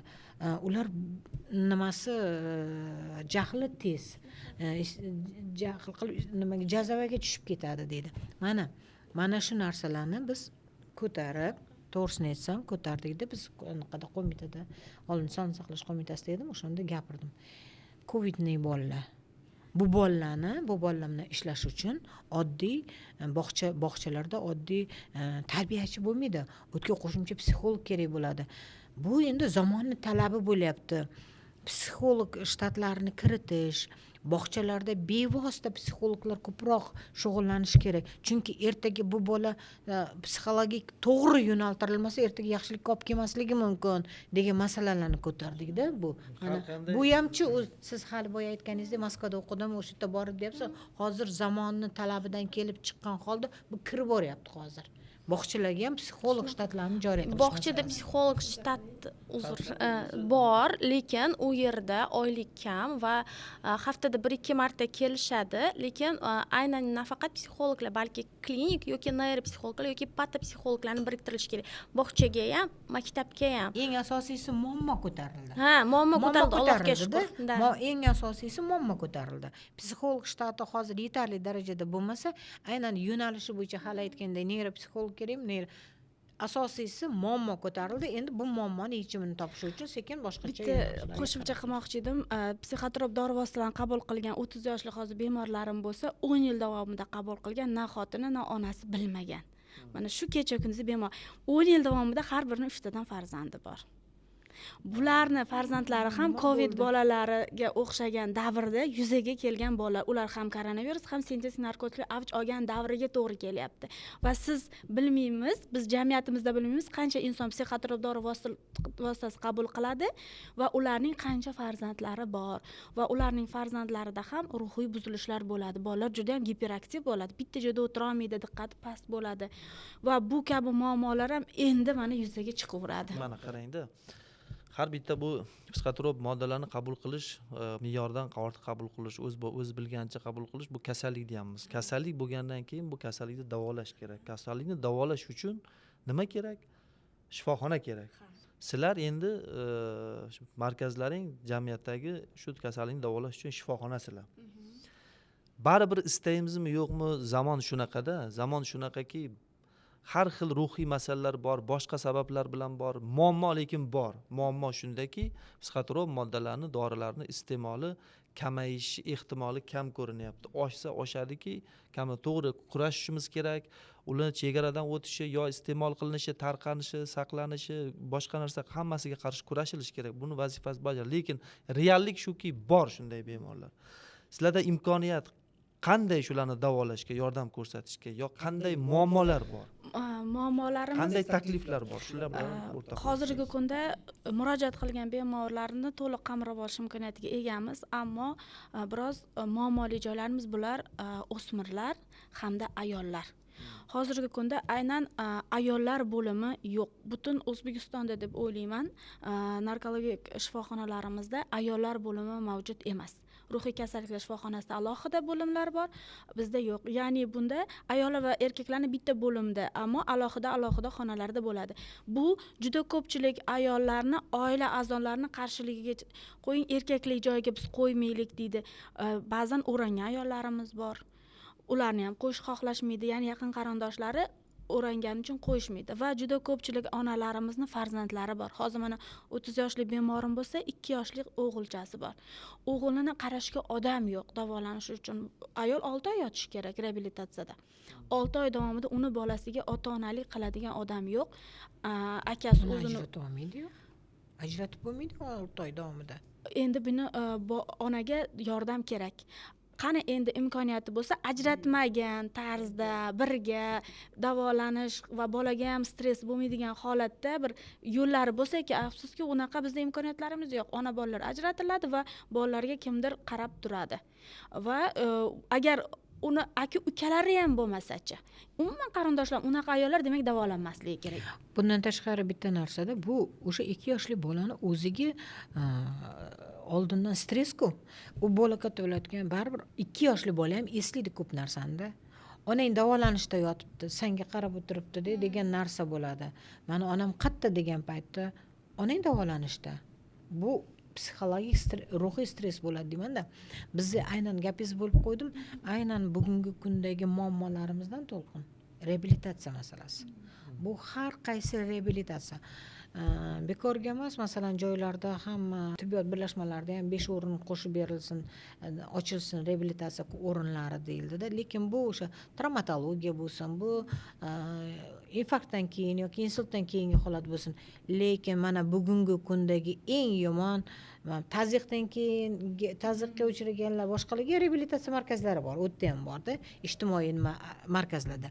Lekin eng yomoni hali mana siz aytganingizdek, xuddi o'shanday bemorlarimizga reabilitatsiya markazlari. Ular oiladan yoki farzand o'sha kichkina yosh bolalari oiladan, onadan ajramagan holda reabilitatsiya markazlarini tashkil qilish, ularda o'sha kengaytirish, birgalikda imkon berish ularni mana shu holatlardan chiqib ketish yo'liga. Bu hozir endi o'smirlar masalasi. O'smirlar hali 18 ga kirmagan, demak maktab o'quvchisi. U bola davolanish davomida darslarini ham qanaqadir bir onlayn o'tilish kerak yoki ularga qo'shimcha bir to'garaklar bo'lish kerak. Bu bizdan juda katta ob'yom, juda katta ish taklif, o'shani uchun mablag' talab qiladi. Bularni hammasini yo'lga qo'yish oson deb o'ylamayman, lekin ehtiyojimiz oshyapti. ya'ni 18 yoshgacha bo'lgan bemorlarimizni 18 yoshli bemorlarni olib kelishyapti, lekin aytyapman 9-10 yoshda boshlagan bolalar. Hozir shahar narkologik dispanserimizda o'smirlar bo'limi mavjud. U yerda qatnab davolash yo'li bilan bolalar davolanadi. Lekin juda ko'p ota-onalar bolani ushlolmaydi. Davolanishdan shunday uyga olib boradi, bola qochib ketadi. Bu ruhiy kasallik, o'sha ko'cha, o'sha o'rtoq, o'sha holatni ko'rsa yana qaytalanadi, eslaydi va xumor holati paydo bo'ladi. Demak, ota-onalar bizni bolamizni yopiq joyda davolab bering. Uzoq muddatli reabilitatsiyasi ham ichida bo'lsin deganda bu savol, chunki o'qishi nima bo'ladi? Sizlarning markazlaring narkodispanser deyiladi. Xalqaro Ruhiy salomatlik markazi. Ruhiy salomatlik markazi. Sizga yangi aytaylik bemor deylik endi mayli. Yangi bemor keldi. Yosh. Hali 1 oymi, 2 oymi, hali endi bu yomon yo'lda eng boshida deylik. Shunday keldi. Shunday paytda siz uni qanday joylashtirasiz? Agar bo'limlar ixtisoslashtirilgan yengilroq, og'irroq degan toifalar bo'yicha imkoniyatlaringiz qanaqa? Ambulator sharoitda davolanadi. Narkologik dispanserimizni shahar dispanserida ambulatoriya bo'limi mavjud va o'smirlar bo'limi. Ambulatoriya bo'limi bu aynan endi boshlagan bemorlar uchun bo'ladi.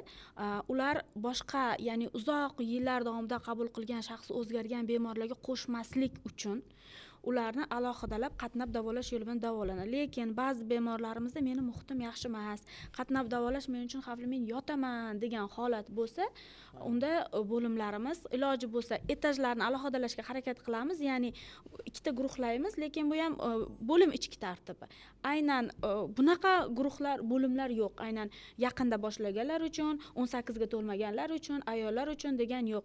Bizni qo'rqadiganimiz uzoq yillar qabul qilgan bemorlarimiz ko'p narsani biladi va sintetik usul bilan o'zlari giyohvand modda tayyorlashni biladi. Ular an'anaviy bilan hozirgi sintetiklar aralashtirishadi.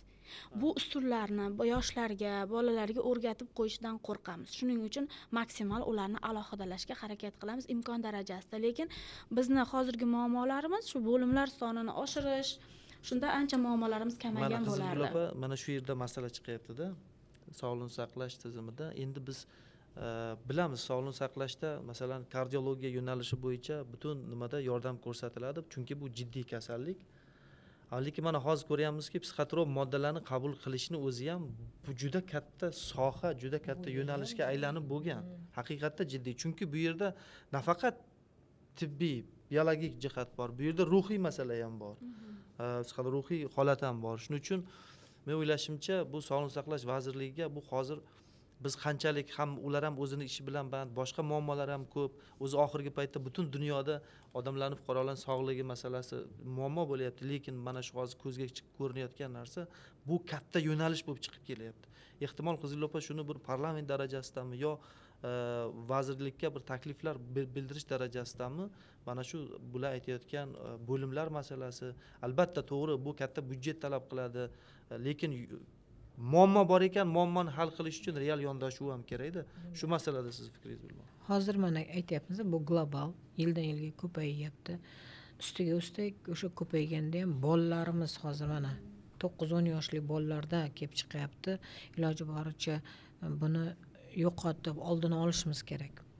Har qanday holatda, har bir yo'nalishda kasallikni davolagandan ko'ra profilaktikasi yaxshiroq deymiz.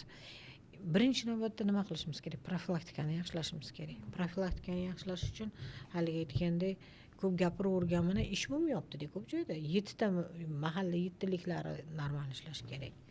Bog'chada onalar bilan ishlash kerak. Bog'chalar bilan haligi aytgan muammolar ko'tarildimi? Bog'chalar bilan ishlash kerak. Iloji boricha bolalarimizni bu balodan saqlashga harakat qilishimiz kerak. Lekin baribir bo'ldi. Bola yoki o'smir yoki boring mana hozir aytgandek 30 yoshli odam mana shu baloga yo'liqdi. Bu bolaga yo'liqqandan keyin uni endi reabilitatsiya qilish yoki uni hayotga qaytarish, normal hayotga qaytarish uchun muammoni hal aytgandek ko'tarish kerak. Muammo uni remissiyasi uzoqroq bo'lish uchun yoki o'sha hali aytdingiz bolani lecheniya davolagan bilan uyiga borgandan keyin o'sha muhit, o'sha o'rtoq, o'sha ko'cha yana qaytaladi. O'shanaqa uzoqroq saqlash uchun hali aytgandek reabilitatsiya markazlarini shakllantirib tashkil qilish. Bu balkim bitta narsada byudjet uncha narsani bu juda ham katta mablag' talab qiladigan. Bu shu joyda bir narsani o'ylash kerak. To'g'ri, hamma ham ko'tarmaydi. Men hozir o'ylayapman, buni hech bo'lmaganda xuddi mana hozir davlat xususiy sherikchilik asosidagi hech bo'lmasa o'shanaqa qilib chiqish kerak. Yoki mayli pulli bo'lsa ham shunaqa bir ota-onalar mayli pulli bo'lsa ham hammasiga roziman, lekin shu bolam yaxshi bo'lsin, o'sha yomon oldingi holatiga qaytmasin, uzoq ushlab, yaxshilab organizmidan, tanasidan butunlay o'sha zaharni chiqarib tashlab qaytmaydigan darajada bo'lsin deb xohlaydi-da ota-onalar. Mayli pulli bo'lsin. Hech bo'lmasa o'shanaqa tomonlarini ham ko'rib chiqishimiz kerak. To'g'ri aytdingiz. Buni o'sha parlament darajasida aniq qilish kerak. Bunga parlament so'rov balkim chiqararmiz. Lekin buning uchun hali mana sizlar bevosita yordamingiz kerak bo'ladi. Har qanday holatda albatta statistik ma'lumotlarni olib, bugungi holatdagi holatimizni chuqur ichiga kirib o'rgangan holda keyin ularga qo'ysak bo'ladi bu narsani. Bu davlat bo'lsin, bu davlat xususiy sherikchiligi bo'lsin, bu yoki xususiy bo'lsin, qanday bo'lgan taqdirda ham biz bu muammoni yechish uchun, demak, reabilitatsiya kerakmi? O'rinlar kerakmi? Uzoq muddatli davolanish kerakmi? Yechimini topadigan qilishimiz kerak. Mana chunki nimada suhbatga tayyorlanayotganda gaplashdikki, hozir mana bu mutaxassisimiz ham biladilar, odamlar ruhiy yordam olish uchun o'sha xususiy klinikalarga yoki boshqa mutaxassislarga katta pul to'lab murojaat qilyapti. Boya aytganingizdek, haqiqatda agar nimasi bo'lsa, hamma narsani davlatning nimasiga qo'ymasdan ham haqiqatdan ota-ona xohlaydigan bo'lsa, sharoitini yaxshilash uchun davlat xususiy sherikchiligini ham qilish mumkin. Qilish mumkin bu masalalarni-da. Chunki muammo bor ekan, yana bitta narsada muammoni kattaligi shundaki, masalan, jigari og'rigan bemor o'zi bilan o'zida u birovga yuqtirish zarari qanday bo'lishi mumkin, o'zi bilan o'zi og'riydi. Lekin bunaqa darajadagi psixotrop moddalarni qabul qiladigan odamlar, u nafaqat bemor, u butun jamiyatni avval oilasini buzadi, jamiyatni buzishga qaraydi. Shunday ekan, biz bunday paytda budjet masala qo'yishimiz kerak, lekin bularni ijtimoiy oqibati, iqtisodiy oqibati ertaga juda ham yomon oqibatlarga olib kelishi mumkin-da. Shuning uchun bu yerga o'ylaganda, budjet qanaqa ekan demasdan, buni muammoga juda jiddiyroq qarashimiz kerak. Chunki mana mutaxassisimiz aytadilar, biza narkoman desa qo'rqamiz. Bu dahshatli odam, ya'ni izdan chiqib ketgan odam. Lekin hozir biz psixotrop moddani qabul qiladigan, psixotrop dorini qabul qiladigan odam ham narkomanday odam, to'g'rimi? Biologik zarari, ijtimoiy zarari giyohvand moddadan umuman kam emas. Yomon bo'lsa yomondir. Va eng yomoni bu bizni oramizdagi odamlar. Ertalab 2 ta tabletkani olib darsga kirib o'tiradi, obedda 2 tasini ichib shunday chiqib ketadi. O'qituvchi ham sezmaydi, atrofdagi sezmaydi, turmushga chiqyapti ular, uylanyapti ular, hech kim buni bilmaydi. To'ydan keyin chiqib keladi, unda foydasi yo'q. Bu narsalar juda ham ko'p bo'lyapti. Bu oramizdagi odamlar. Endi yana bitta savol chiqdi. Savol qoldi-da. Mana psixotrop dori deyapmiz. Bular qayerdadir ishlab chiqarilyapti. Albatta davlat himoya qilayotgandir. Qonun bor. Saqlashi bo'yicha, tarqatishi bo'yicha davlat himoya qilayotgandir. Xo'p, lekin biz shunaqa xabarlar eshitmayapmiz-da. Ehtimol huquq-tartibot organlari bularni psixotrop moddalarning tarqalishiga qarshi kurashish kerak bo'lgan. Ular davlat byudjetidan moliyalashtiriladi. Ular qay darajada samarali ishlayapti o'zi? Shuncha nimada rasmlarda ko'ramiz. Necha ming donalab dorilar o'zi qayerdan kelyapti? To'g'ri, bolalarda ehtiyoj bor ekan, yo muammo bor ekan jamiyatda deb turib, dori asosiy kirib kelayotgan nimasini, chunki taklif deyapmiz-ku. Ya'ni bola to'garakka borish uchun yo sportga borish uchun ko'proq mehnat qilish kerak, lekin uni dori oldida turganda bir qadam yo'lda qo'li yetadigan, telefon qilib, internetga kirib, telegramga kirib, bitta knopkani bosib, ozgina harakat bilan olyapti-da dorini. Biz shu dorilarni olishi qiyinlash uchun, umuman ololmaslik uchun nima qilishimiz? Hozir mana shunga bitta fikrimni bildirsam, bu dorilar shu 2019-yildan oldingi vaqtda arzon edi. Juda ham arzon edi. Masalan uchun 50 ming so'mga bir dunyo sotib ola olardi. bemorlar. Endi hozir narxi buni keskin oshdi. Bu degani qo'lga kiritish qiyin bo'lgani uchun. Haqiqatan ham huquq tartibot xodimlari ishlayapti. O'sha milliardlab ko'rayotgan rasmlardagilar ular ushlab qolinganlari bu ularning ko'pligi ularni ishlayotganini bildiradi deb hisoblayman. Chunki undan oldin ham shuncha bo'lgan, faqat ular o'sha iste'molga kirib ketilgan. Ular narxi juda ham arzondi. Hozir ular narxi keskin oshgan. Buni ayta olaman. Bundan tashqari bemorlarimiz aytadiki, guruhlar bor. Biz aynan shu gruppadan sotib olamiz. Bu Telegram guruhlari juda mukammal himoyalangan. Uni hech kim yorib kira olmaydi. U gruppani juda ham ishonchli, hattoki 3-4 marotaba bemorlar aldashga urinadi, zakladga chiqmadi deb aldaydi. O'shanda ham ular shu klient yo'qotmaslik uchun shu moddani topib bera oladigan eng ishonchli guruhlar deb ulardan iyerarxiyasi bor, yo'nalishlari bor. Aytmoqchimanki, bunaqa guruhni hozir yopib qo'ysangiz Telegram kanaldan boshqasini xuddi shunaqa yo'nalishda tezlik bilan ochib ola oladi. Ya'ni hozirgi hamma savdo qora bozorda, aptekada, masalan, o'zim neyroleptik yozaman, xumori bosish uchun ololmaydi uydagilari. Retseptsiz aptekalar bermaydi. Hech qaysi dorilar hozir aptekalarda sotilyapti deb aytmayman, chunki hammasi bunday olganda qora bozorda internet tarmoqlari orqali qilinyapti. Ularni ham tasavvur qiling, ular juda bir katta biznesmenlar, katta pul aylanadi, juda aqlli aytishniklar, juda ham aqlli ana u qo'riqlash xizmati, ular noldan tepagacha shunchalar zo'r qilingan, siz uni tubuniga yetib bora olmaysiz. Hozir mana ko'p televiziyalarda bo'lamiz, huquq tartibot xodimlari aytayaptiki, biz ba'zan masalan aholi videoga tashlab yuboradi, kimdir kovlayotganini, asla kelmadilaring-ku deydi. Biz uni nazoratga kuzatib turgan bo'lamiz. Biz kichkina baliqchani qo'yib yuboryapmiz, biz qidiryapmiz, kattasi qayerda ekan. Shuning uchun xalqimizga aytayaptiki, siz o'sha narkobotga yozavering, tashlayvering ko'rganlaringizni, rasmlaringizni, lokatsiyalari biz ishlayapmiz. Faqat bittada yugurib bosib olmayotganimiz, biz uni qayoqqa borarkin, kimga tarqatarkin degan narsani ilgari suryapmiz degan ma'lumotlar bor. Bular hammasi chetdan, asosan o'ylaymanki Qozog'iston va Rossiya hududidan kirib kelinadigan dorilar va ularning boshliqlari ham u yoqdan. Bu menga bemorlarim aytgan ma'lumotlar, o'ylaymanki ular ko'p narsani bilishadi. Bekorga emas, mana chegara hududlarida aytishdi, mana yaqindagina chiqdi. Qozog'iston bilan O'zbekistonning o'rtasida yer osti tunnelining 400 metri, u hazil ekanmi deymanda. Qayerda Qirg'iziston bilan Andijonda bo'lgan tunnel. Asosiy mana shu qora bozorga kirib kelayotgan mana shu dorilar, hali siz aytganingiz, boshliqlari, tayyorlovchilari boshqa davlatda o'tirib, bu yoqqa tarqatayotgan.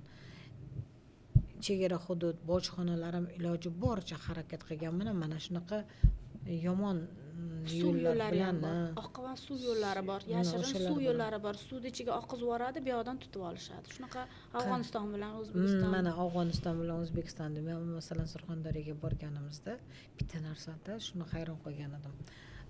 Shunda daryo u tomon Afg'oniston, bu tomon o'sha daryoga oqizib yuborgani ham mayli, shu daryoning tagidan turbaga o'xshagan narsa o'tkazilganda tashavurar ekan, o'sha yerdan o'tar ekan bu tomoniga.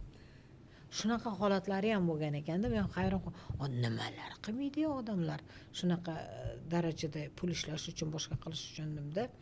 Xuddi shunaqa holatlar baribir endi to'g'ri, hali mana bekorga aytmadilar. Biz hamma tomon chegarani to'liq bekitganimizda ham baribir biz chiqib kelaveradi bu narsa.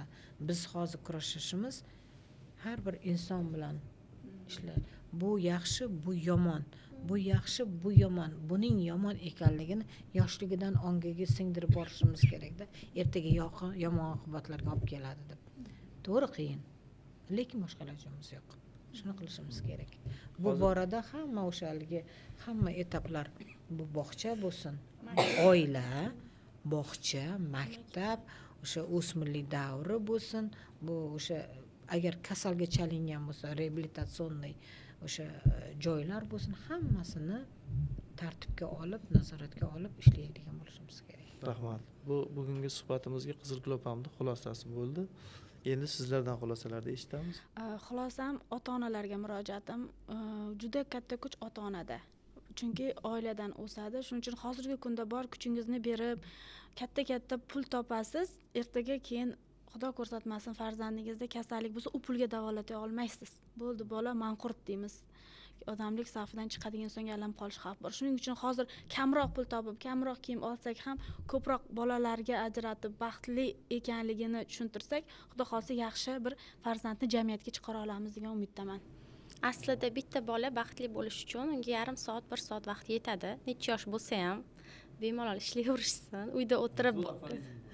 Yo'q, rostdan, yarim soat, 1 soat vaqt bolaga faqat u yerda ona his emotsional ham, ya'ni charchagan emas. Mayli ishdan kelsin, 5 minut damini olsin, ovqatini qilsin-da, o'ziga kelib olib, bola bilan yarim soat, 1 soat ona sifatida emotsiya bilan, ya'ni charchagan emas-da, svejiy, zo'r holatda o'ynasin, vaqt o'tkazsin, bolaga bu yetadi. Ishlayversin, uyda o'tirib anta ikkita bolani eplolmayotgani menga yetadi o'sha kuni. U aybdor, bu aybdor qilib o'tirgani deydi-yu. Prosta men bu kasbga sevib xohlab kirganman-da. Menga alam qiladi bolalarni shu holatga keltirayotgan ota-onalarda jahlimni chiqaradi. Va aynan ishlasin, lekin mayli uyda bo'lsin, ishlasin, bolaga vaqt ajratsin. Emotsiyasi bilan ham, tanasi bilan ham. Ya'ni shunchaki o'lgan, charchagan, bilan urushgan, ichadigan, pul topmagan, sayohatga chiqa olmayotgan ona emas. Baxtli ona. Baxtli ona o'zi hamma baxtli ona. Uni alkash bo'lsa ham, uni nogiron bo'lsa ham, yo'q bo'lsa ham, u ona.